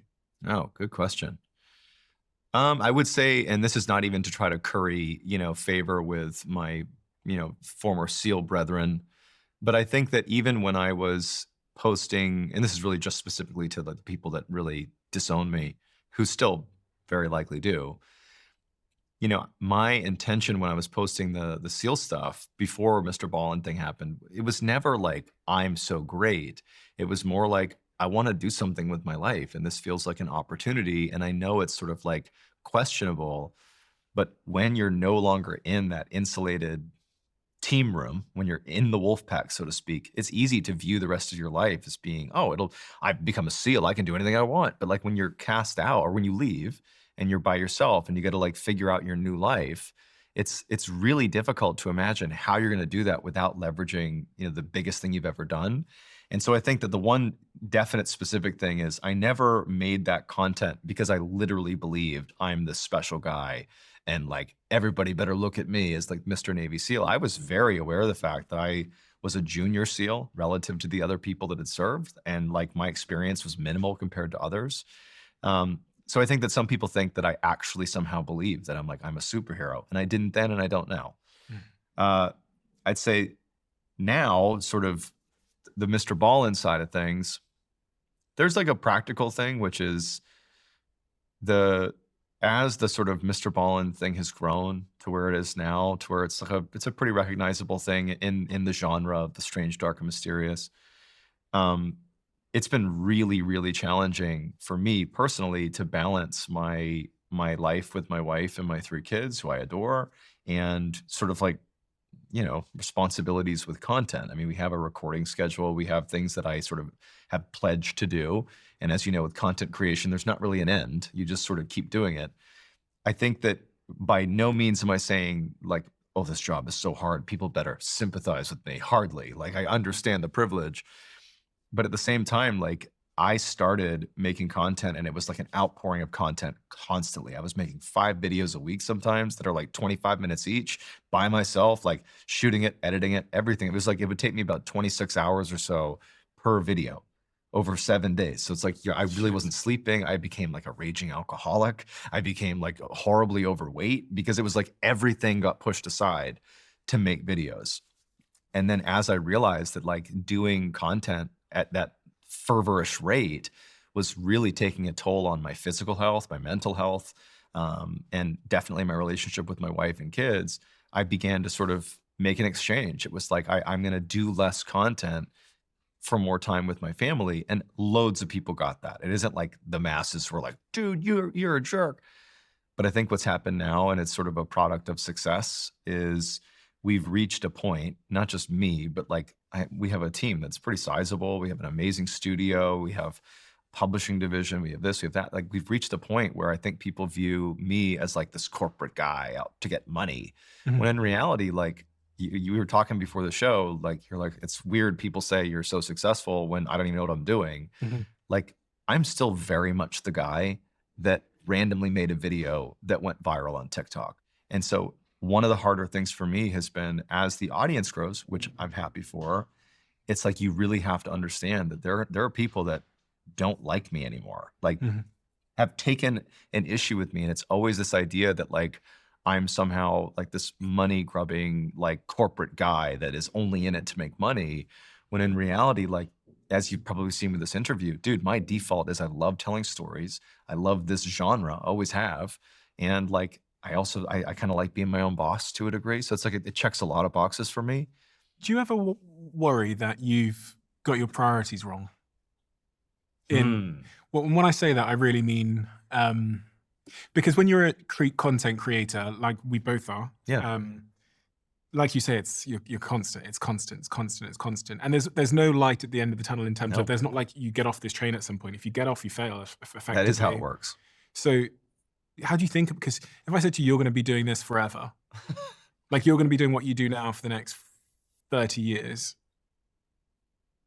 I think that I've actually probably reached a point in my life as a content creator where maybe I haven't come to it exactly the way you've just laid it out, but I'm definitely not currently in this for money. If anything, I'm in it for, I get a lot of enjoyment out of literally telling stories. I mentioned to you pre-show that doing the live tour was so much fun because I got to actually interact with these people that show up as numbers on my YouTube videos, but they're real people. And it's like, it was so much fun, like fulfilling for me. I literally told Nick, my CEO and my manager before the tour started, like I would have paid to do the tour. And now especially, I would have paid money to have that experience, to put those shows on.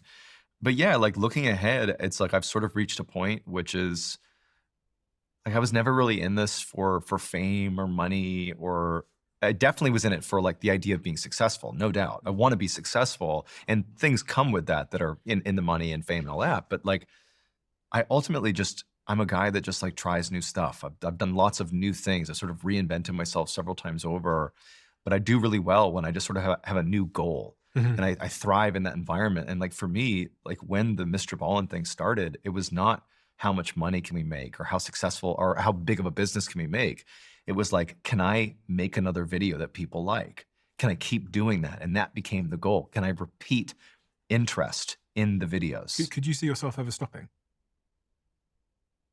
Yes and no, for sure. Because I think that I'm also capable of saying, and now I'm good. I'm going to go do this completely new thing with my family and ride off into the sunset. You think you're capable of that, saying that? I do, actually. How many subscribers have you got total? It's like, I mean, your main channel's got almost, what, 10 million? It's about 10. I think that I think we've done the math and we looked at all areas, all platforms, including podcasts, it's probably somewhere around 20 to 25 million. 20, 25 million subscribers. You would be okay with just walking away and saying, could you see that reality in the future? Yeah. Is there anything that it would take for you to get there? Is it like, would you need, is there any catalyst you think? Yeah, actually, it's funny you bring this up because I've sort of mentioned the live tour a couple times. If I had to be honest about my deeply internalized, unchecked box from the time I became an adult, well, from the time I like joined the military, I always just had this interest in giving a big public talk for no other reason than to simply conquer that moment. My dad is an incredible speaker. He's done some pretty big talks, and I've seen him speak, and he's so good. And I've always known that I'm a good speaker. I can tell stories. This is something well before MrBallen. But I viewed it as something that was so terrifying that I would never actually do it. I was the guy that had that thought and was like, I'll live with an unchecked box. And I would tell myself it's because I don't really have the content to deliver a talk. I have the ability, but no content. And that was my excuse. But then the MrBallen things happen. The MrBallen thing sort of takes off, and suddenly it's like, oh, you have the audience, you have the content, you have all this stuff. It is now a decision. Are you going to do it or not? And I, over the last couple of years, have like really mentally tortured myself to work myself up to be like, I'm not only going to do the live stuff, but I'm going to do a whole tour. Like and I told you before the show that I wanted limited production value. A part of that was because I wanted it to be me with a spotlight on me with a microphone to make it as intense as it could possibly be, because I felt like if I didn't start there, I'd be worried I didn't fulfill the thing I've always wanted to do, which is like be the guy with the mic and captivate people. And so I did that. I feel like I genuinely accomplished this thing that I really didn't think I would ever actually do, because fear was too much. I wasn't able to get past it. But as a result, coming back from that tour, and this is going to sound so like egotistical, but it's like we come back from tour and we have the graphic novel we released, New York Times best-selling graphic novel. Like, it's beautiful. I'm so proud of that book.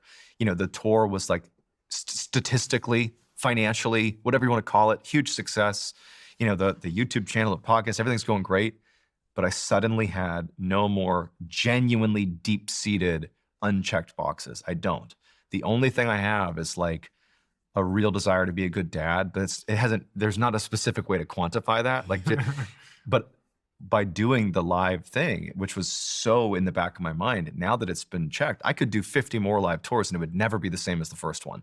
Like I could right now, if they said, hey, there's 70,000 people out there, go tell a story impromptu. I could do that right now. And it'd be stressful as hell, but I'd do it.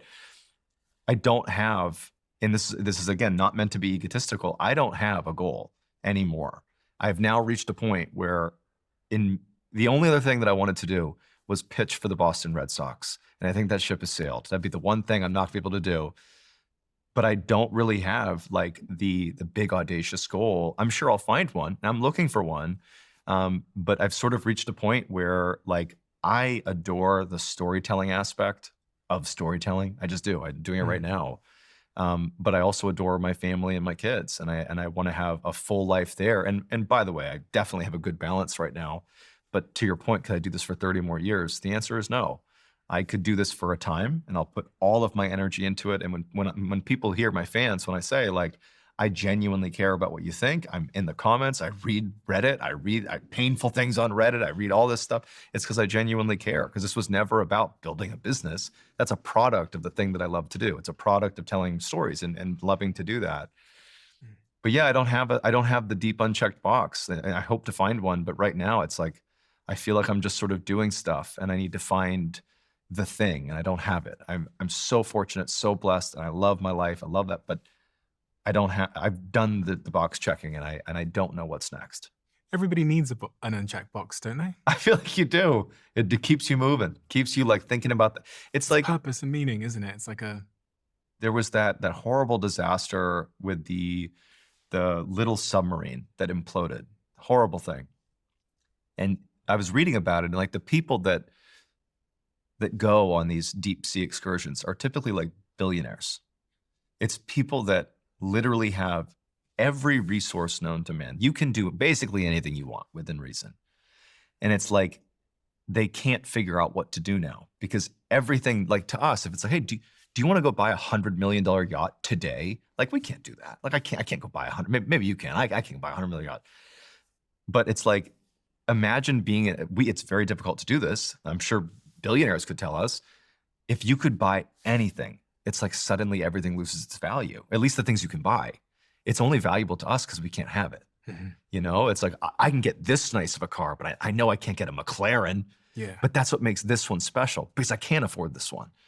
But it's like the billionaires, it's like, oh, well, all I can do is like adrenaline now, because it's money doesn't put up. So I've sort of reached a point, not billionaire status even close, but it's like, it's hard to figure out what I even want to do besides knowing wife and kids is like a really big thing for me. It stems literally from nearly dying in Afghanistan, like really cherishing the fact that I have a family. But it's like, I also cherish what I have here with Ballen Studios. I'm waiting for the next big sort of unchecked box to appear. What's your journey like been with your own mental health? Because you talked about PTSD. Yeah. You talked about becoming a bit of an alcoholic as well at one Yeah. point. What's that journey been like? What's that sort of overlaid across your story? Yeah, I've really struggled with my mental health, in particular, kind of like from military service was a big part of it. When I was medically retired, so 2014, I get hurt in Afghanistan. I really didn't. I thought I dealt with it, because you have to go see a therapist and stuff. Post deployments, you go speak to somebody. But I sort of was just sort of playing the game to get through it, because I just wanted to deploy again and be a part of the team again. It wasn't until later on that I deployed a second time, and I went to South America. And I remember not giving much thought to the deployment before I got there. I remember thinking, like, compared to going to Afghanistan, we're going to South America to like sit in like a nice house, literally in a beautiful part of South America, and like train Peruvian military forces. Like, it's not a combat deployment. This is like, you're deploying and you're living there, but you're just sort of like a teacher. That's the gist. And that's an amazing thing to do, but it's definitely not combat. But as a result, I really didn't like mentally prepare myself for what it would be like to be in Peru. And if you don't know this, like, Peru is a totally Spanish speaking country. It's very, at least where we were, there was very little English, like very, very little. And so I remember I had to go late to Peru. So my team had gone, the group of us that was deploying there, they went early to Peru, and I went like a week later. And it meant that I had to fly in to the airport in Peru by myself. And I had to like navigate the airport, and I speak a little Spanish, like barely conversational. And I didn't take it seriously at all. They gave us Spanish courses, I blew it off. And I remember I got to Peru and it was like, oh my God. Like as soon as I landed and I look around and no one speaks English, I'm trying to figure out where to go. Everything's in Spanish. I can't find my ride. My ride, by the way, is a local who speaks Spanish, doesn't know what I look like. And and my bag got stuck and they were trying to figure out what was in my bag, but I don't speak it was so stressful. And then I finally get in the vehicle to get brought to our house we were at, but to get there, it required driving through like a true like slum, like a very, very unsafe place. And I remember thinking like, I am in a totally foreign country. I'm so far from my family and I'm going to be here for 6 months, which is not long by, deployment standards, but that's a long time to be away. And it was like, I didn't put any thought into this. I can't believe I'm going to be here. Suddenly I felt like I was in Afghanistan again a little bit. I struggled so, so bad on that deployment with just being sane. Like I was so miserable there. There was like to the point where I was borderline having delusions. I was so depressed. I can't even describe it. I had this recurring dream where I'd be lying on my bed and it's always moist in Peru. Like everything's wet. Like no matter what, like your sheets are wet, your clothes are wet. It's like a very humid environment. And I'm like laying in my bed. I don't have a fan. It's like humid in this crappy little room. And outside, I just hear the chaos of like the Peruvian streets. And I would like fall asleep and I'd have this dream that I was in Russia, standing on the corner of this like embassy or some federal building. And somebody would come out of a car and like grab me and like hijack me and like take me hostage. But it was like over and over again. I had this dream to the point where I began to believe I was losing my mind. That like, how can I have the same dream? I'd like wake up in a panic. I missed my wife so terribly. She was pregnant with our first child.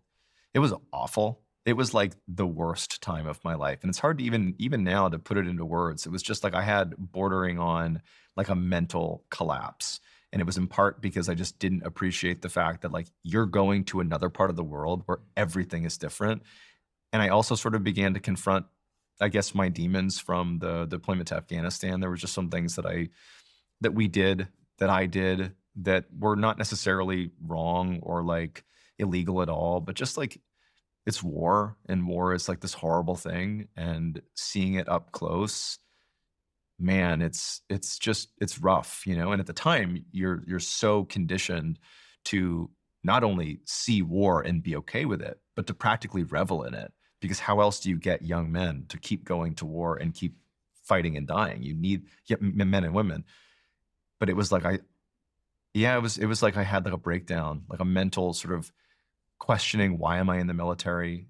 Questioning who I was. And so I ended up getting medically retired. And it was not really from Peru at all. It was more like I was so unhappy. I came back from Peru and I just detested the fact that I was in the military. I didn't feel like it was the place for me. I also was physically injured. I was dealing with the injuries. And I ended up getting medically retired, but it was my choice if I wanted to continue to see a therapist after I got out. And at first I didn't. At first, when I got medically retired, I just was like, whatever, I'm done, I'm on my own. But I was so angry all the time. Like just everything made me mad. I was so like on edge. Not even like jumpy, but I was just like so high strung. And it got to the point where like nobody wanted to be around me. Like my kids didn't want to be around me. My wife didn't want to be around me. And ultimately they were like, I think you need to see somebody. And I was like, you know what? I think I do too. Like, I feel like I'm a mess. And it was through therapy that this is like 2018 or so, that I realized I had some very deep-seated issues with myself, with my service, with just stuff I saw and did. And it was only when I began to sort of openly talk about those things that I actually began to sort of forgive myself and begin to feel content, like what's the word? Content again. It's not about like therapy is not meant to make you forget stuff. It's to give you perspective that you didn't have. And I think I had fallen into a cycle of like just detesting who I was. And Why? I think that it was like, ultimately, if I were to boil it down to its simplest part, it's like I wanted to be a Navy SEAL in part because I just wanted to go through the training. I wanted to serve in the military, but I didn't really think that hard about that. It was mostly like, I want to serve because it's an honorable thing and I know people that have done it and that's something that means something to me. But it was really the draw to be a SEAL that was the challenge that I saw. That's the thing. It's going to take years to do it. It's like this really hard thing. It was like the idea of even contemplating what life would be like as a SEAL felt like even cart before the horse. It's like, who do you think you are thinking about what it's going to be like to be a SEAL? Like, if you ever get there, you'll figure it out. And this is actually I think it's a relatively common phenomenon that the people that become SEALs, it's almost surprising. Like, you become a SEAL and you're like, wait a minute, like, now I'm going to be a Navy SEAL, which sounds goofy, but it's years to get to that point. And all the way up until the end, to a degree, you can not make it. You can like fail out.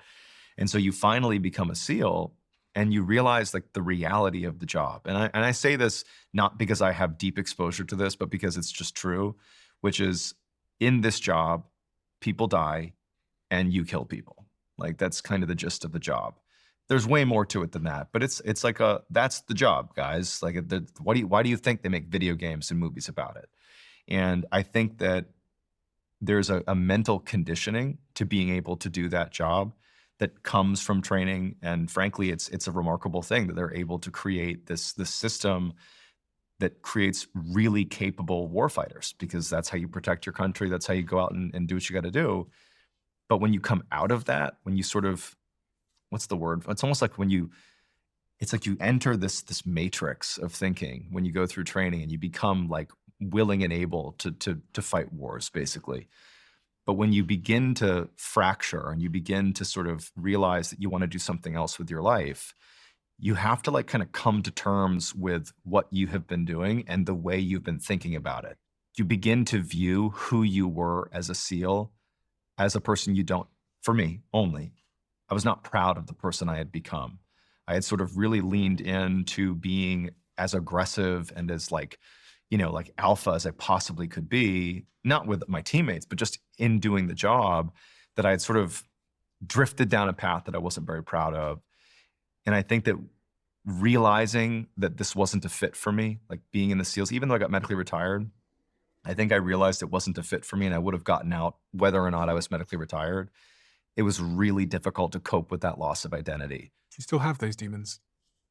Yeah, but I go to therapy for them. And shout out to Vinny Shorman, who actually he's based in the UK. He's my therapist. He's awesome. We haven't really delved too deeply into the military stuff, but yeah, I think that it's something that will always be with me. I certainly, when I think about having served, I'm very proud, and I'm proud to have been. I'm a veteran now, and the people I worked with were incredible. Even the people that hate me now, like, it doesn't mean I think any less of them. They're incredible people in the military.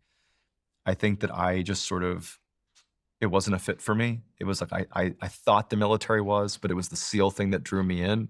And in many ways, this is going to sound weird, but I was sort of lucky enough to get to deploy to Afghanistan and actually have a combat deployment, because many people, what happens is they go to like a warfighting unit, like a special operations unit, and then they never see combat. And it's not because they made any decision. It's just the way it goes. And those people, it's sort of like they have this unchecked box, but it's not their decision. And so in a way, I was given this gift, and it sounds horrible to say it that way, but I don't know how else to say it, of getting to sort of do the job in real life. But there are sort of like, and to anybody who's listening that's done multiple deployments, like, look at this guy. Like, I don't claim to have like, oh, I've done 87 deployments and this is my experience. It's just from like, I had one combat tour, one.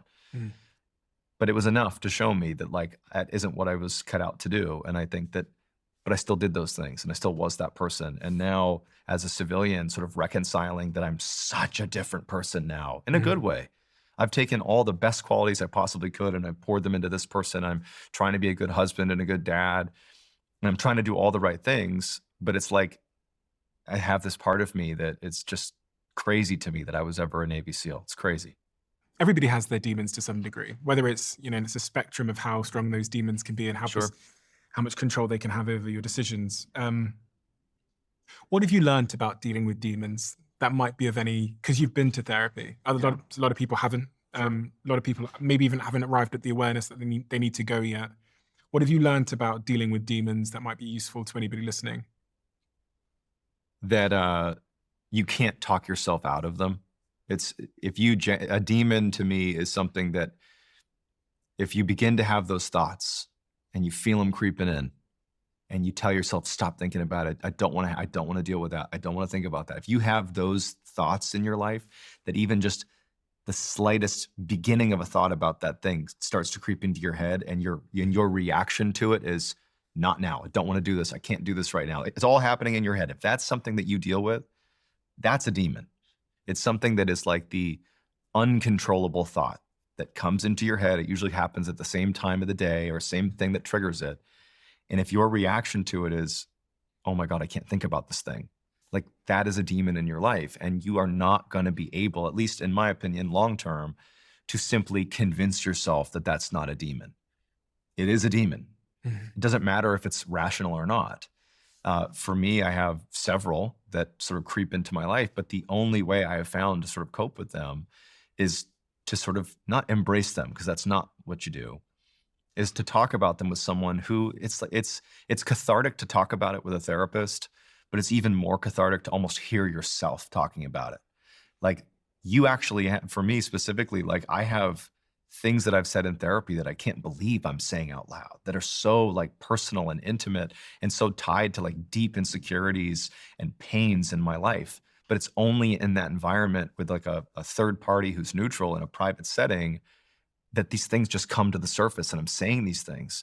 And the beautiful thing about having a great therapist is their whole gig is they're listening and interpreting and providing perspective. They're not trying to like tell you, oh, that's not a thing. It's like, well, have you thought about it this way? Chuck me that perfect TED.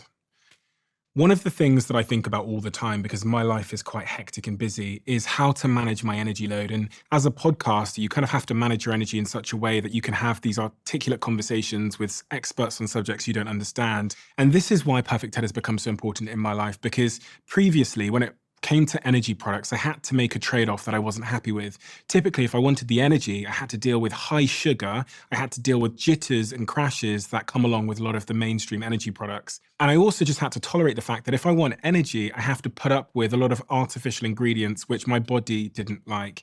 And that's why I invested in Perfect TED and why they're one of the sponsors of this podcast. It has changed not just my life, but my entire team's life. And for me, it's drastically improved my cognitive performance, but also my physical performance. So if you haven't tried Perfect TED yet, you must have been living under a rock. Now is the time. You can find Perfect TED at Tesco and Waitrose, or online where you can enjoy 40% off with code DIARY40 at checkout. Head to perfectted.com. Quick one. I want to tell you about a new health product / gadget that's had a big impact on my life, but also my partner's life. They are a sponsor of this podcast, and me and my partner are both quite obsessed with it now. It is the Bon Charge infrared sauna blanket. Have you ever heard of an infrared sauna blanket before? Infrared sauna blankets are designed to give you the exact same benefits of infrared saunas that you find at gyms and spas and health clubs, but they're portable. You can use them at home, you can use them when you travel, and anywhere in between. It heats the body directly rather than the air around you. And for me, when I use the Bon Charge infrared sauna blanket before I sleep, my sleep scores go up. I'm better recovered the next day when I go to the gym because it helps with circulation and stiffness and muscle soreness. But also, infrared is associated with really improving your skin. They are a sponsor of this podcast, and because of that, they've offered all of you listeners a 25% discount when you try Bon Charge's infrared sauna blankets today. To get that discount, use the code DIARY at checkout, and you'll also get free shipping and a year-long warranty. Head to boncharge.com/diary and get started on your infrared sauna journey today. Your father, you mentioned earlier that you were raised by a single mother in the basement, at least. Yeah. How has your father been a sort of key figure in the man that you are? And we talk about demons. Sure. And the demons that you have. So, it's funny. My dad and I recently have sort of had a resurgence. He and I sort of had, I guess you could call it a falling out. I was very close with my dad growing up. My parents split when I was 13. And even though I was living with my mom and sisters, my dad was a very active part of my life. It isn't like I didn't see him again. But we had like a good relationship, me and my dad. And then when I left for the Navy, it came after I had found a way to graduate college, and I was talking about law school a little bit. And I think my dad, he was like, that's great. My son, like he turned it around. He's got this career in mind that seems like a really strong idea. And I sort of sprung it on him and my mom and my sisters that I'm like, actually, no, when I graduate college, I'm going to enlist in the Navy and try to be a Navy SEAL. I hadn't really talked about it with them at all. I mean, I'm exaggerating, but it was a very quick turnaround. And I didn't want to talk to them about it because I knew they'd say, one, why will you make it through? And two, why are you doing this? And so when I began talking about it, like right at the end of my college career, like literally I'm getting ready to enlist, my dad, I think he couldn't quite wrap his mind around the idea that I really was going to do this for reasons that make sense to me now that didn't at the time. Like, it's his son. If you're successful, that's not good. You're going to be a Navy SEAL, like going to war. If you're not successful and you wash out of training, you're stuck in the Navy in the sense that you don't get to pick another job. You kind of become needs of the Navy, and you have to go do like these crappy jobs for like 4 years. Nobody likes being stuck if they don't have what's called a rate. It's like your job. So it's like he's viewing it as both outcomes sort of come with big negatives. But the way it came out to me was he doesn't believe in me. He doesn't believe I can be a Navy SEAL. Like, he thinks I'm not going to make it. I'm sure that was not what he intended, but that's the way I interpreted it. And it marked like a departure in our relationship in 2010. I left for boot camp. And while he and I absolutely maintained some level of contact from 2010 until quite literally like a few months ago, I barely spoke to my dad by choice. I had a lot of ill will towards him. I always just sort of felt like he doesn't believe in me. He got remarried, and he got remarried as a family. It just, I had a lot of resentment towards him that some was founded, much of it was not. And it sort of became something that it never was, which is I had it in my head that my dad doesn't believe in me. That really was the thought. And it actually helped propel me to, at times, there were days in SEAL training where I would literally think to myself, if I don't make it, I can't even fathom what it would be like to face my dad, who in my head at the time, I'm like, he'd be like, told you so. Like, the idea of that like made my skin crawl, you know? So in many ways, my relationship with my dad, it had become sort of negative for many years, but it sort of maintained a pretty healthy chip on my shoulder that pushed me to sort of prove him wrong in a sense.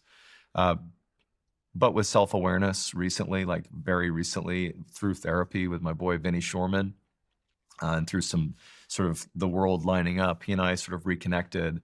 And we actually had some frank discussions about that. And it turns out that no, my dad just literally was worried about his son and felt like I didn't like him or love him. And we sort of drifted, and life happens. I had my life, he had his life, but we've reconnected now, and I'm happy for it. There's a lot of men that aren't at the place yet where they'll speak openly about their demons and how they're feeling and their emotions and stuff. Especially, I mean, people that have been in combat and that are seen as big, tough guys, right? Sure. What would you say to those men that maybe, because we all feel things. Sure. Most of us don't have the tools to know how to talk about it. Sure. We don't have the environment. Maybe we don't have friends or outlets where we can talk about it. And a lot of men don't feel like they can. Even I was one of those men that probably until about the last, I'd say 2 years, I would never tell my partner if I was having a bad day. If I was feeling bad, if I was anxious in any way, if I was struggling with something, I would always try and shield everyone from it. Like, I thought as a man, my job was to just take it. Yes. Take everything, absorb, hold.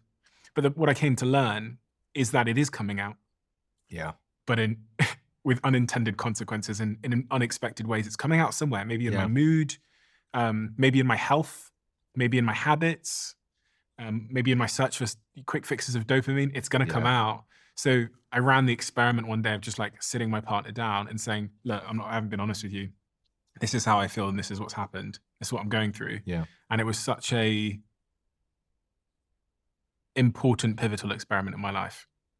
Because, I can see that. you know what I mean? Yeah, I do. So I'm just wondering what journey you've been on with opening up. I think that taking men specifically as an example, you sort of have like the socially acceptable things that can be demons for you. That maybe we don't talk about them, but if you did, no one's really going to bat an eye. Like, it turns out I hate my job. And, you know, it turns out I don't love my partner. Okay. These are bad things, but they're things that if you brought them up, no one's going to question your manhood. They're not going to question, you know, things that society views as really important, right? It's the stuff that is super personal to you that's like, could be potentially embarrassing. Those are the things that are your real demons. I'm not saying those other things aren't demons. They are. But if you can't talk about those things, they will dog you your whole life. They really will. And so I think it's not about you need to go sign up for therapy and go talk to a therapist. But I do think that, like you mentioned it yourself, you have to be able to sort of like unburden yourself. And part of that is simply talking about it. Like I had one, and this is not really a demon, but to give people a sense who are watching this of like how comfortable I am being forward about things that I struggle with. So oddly enough, one of the reasons that I was also drawn to the military, believe it or not, was I struggle mightily to urinate in front of other people, just publicly going to the bathroom in front of other people. It's not like it's destroying my life, but it's uncomfortable. Like it's easier for me if I'm alone, right? I knew this about myself at a young age, don't have a reason for it. But like I knew when I was like in high school or like in college, like I would go to a bathroom that was private because that was easier for me. And as I got older, I was like, that's not really that normal that this is happening to me. And so part of the reason I was interested in the Navy is they drug test you and they do it really publicly. And it was like, in order to deal with this, I have to go into an organization that literally will force me to have to urinate in front of other people. But like for me, it's sort of like facing these things that are hyper personal, like inability to pee in front of other people, which, you know, I've overcome, but you have to be willing to sort of identify those things. And in my case, I talked to my wife about it before I joined the Navy, and she's like, okay. I talked to my therapist about it recently as well. But it's sort of like, that's a really specific personal thing that if I brought that up in a casual conversation, I'm sure there are people that could actually relate to it. But most people would be like, this is a little uncomfortable that you brought that up.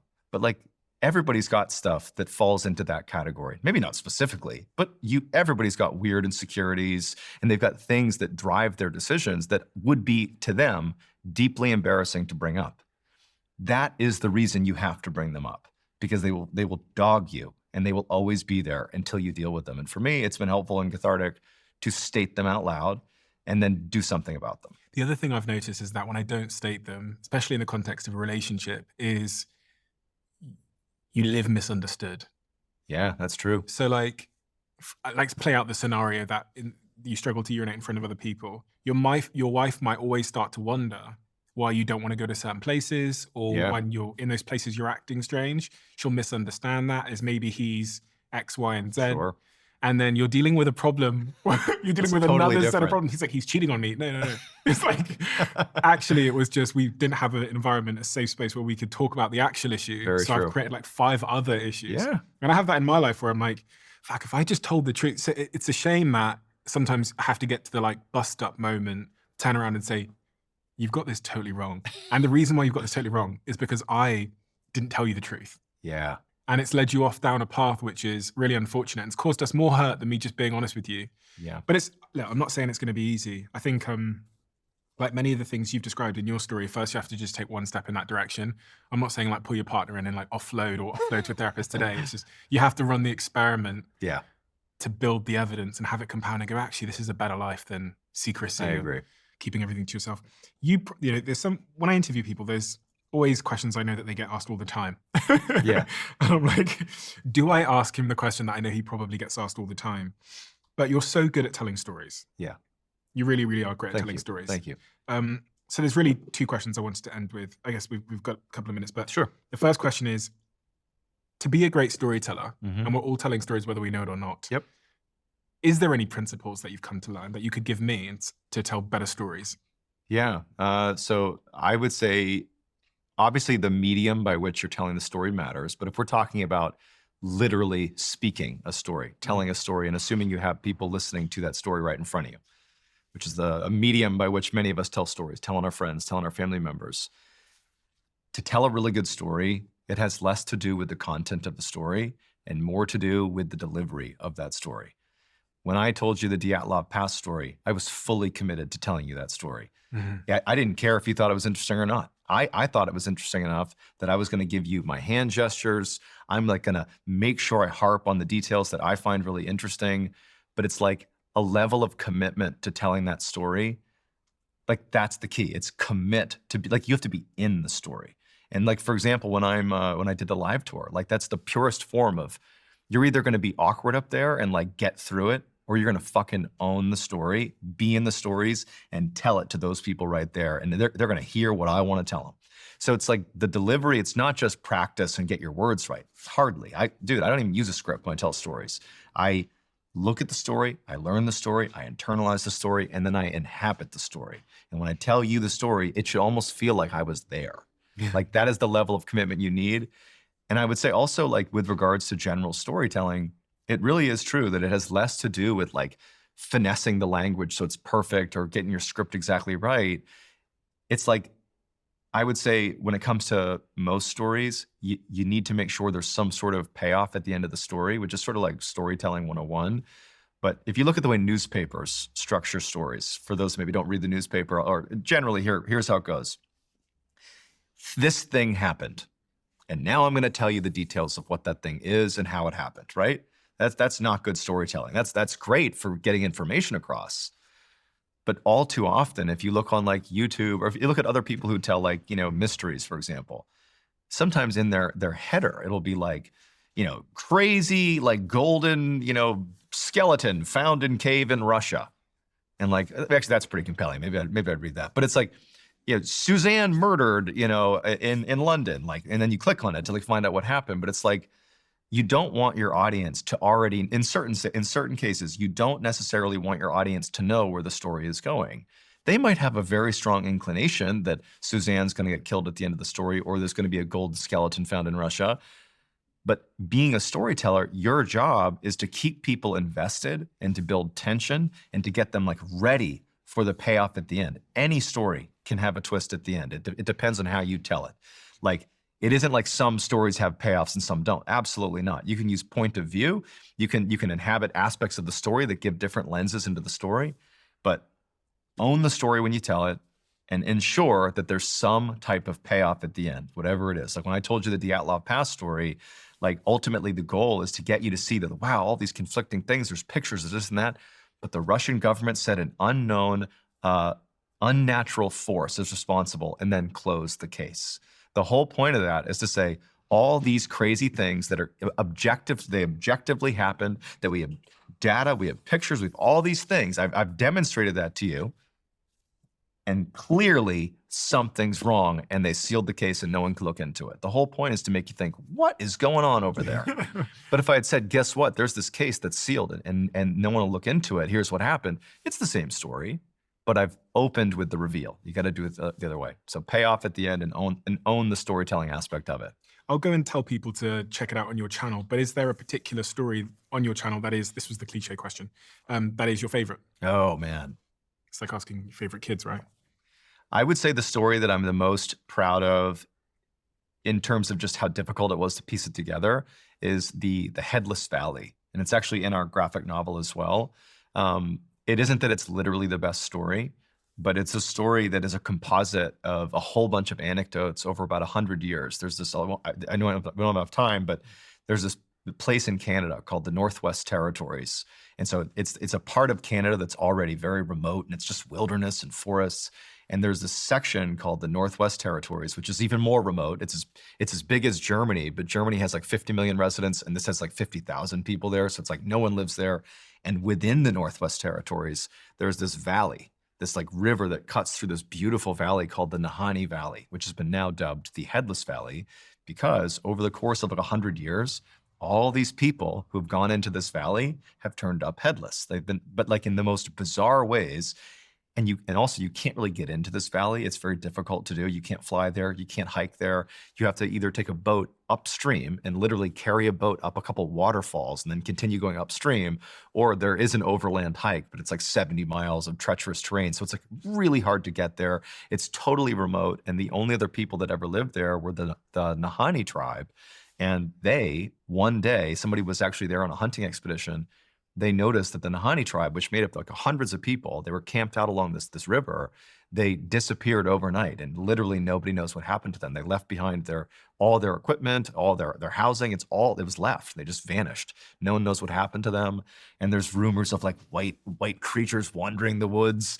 But I took like 7 or 8 anecdotes chronologically and pieced them all together and created what, in my opinion, is the most comprehensive narrative of what could be happening in the Headless Valley. And I'm very proud of the way it was written and put together. And it's the first story in the graphic novel as well.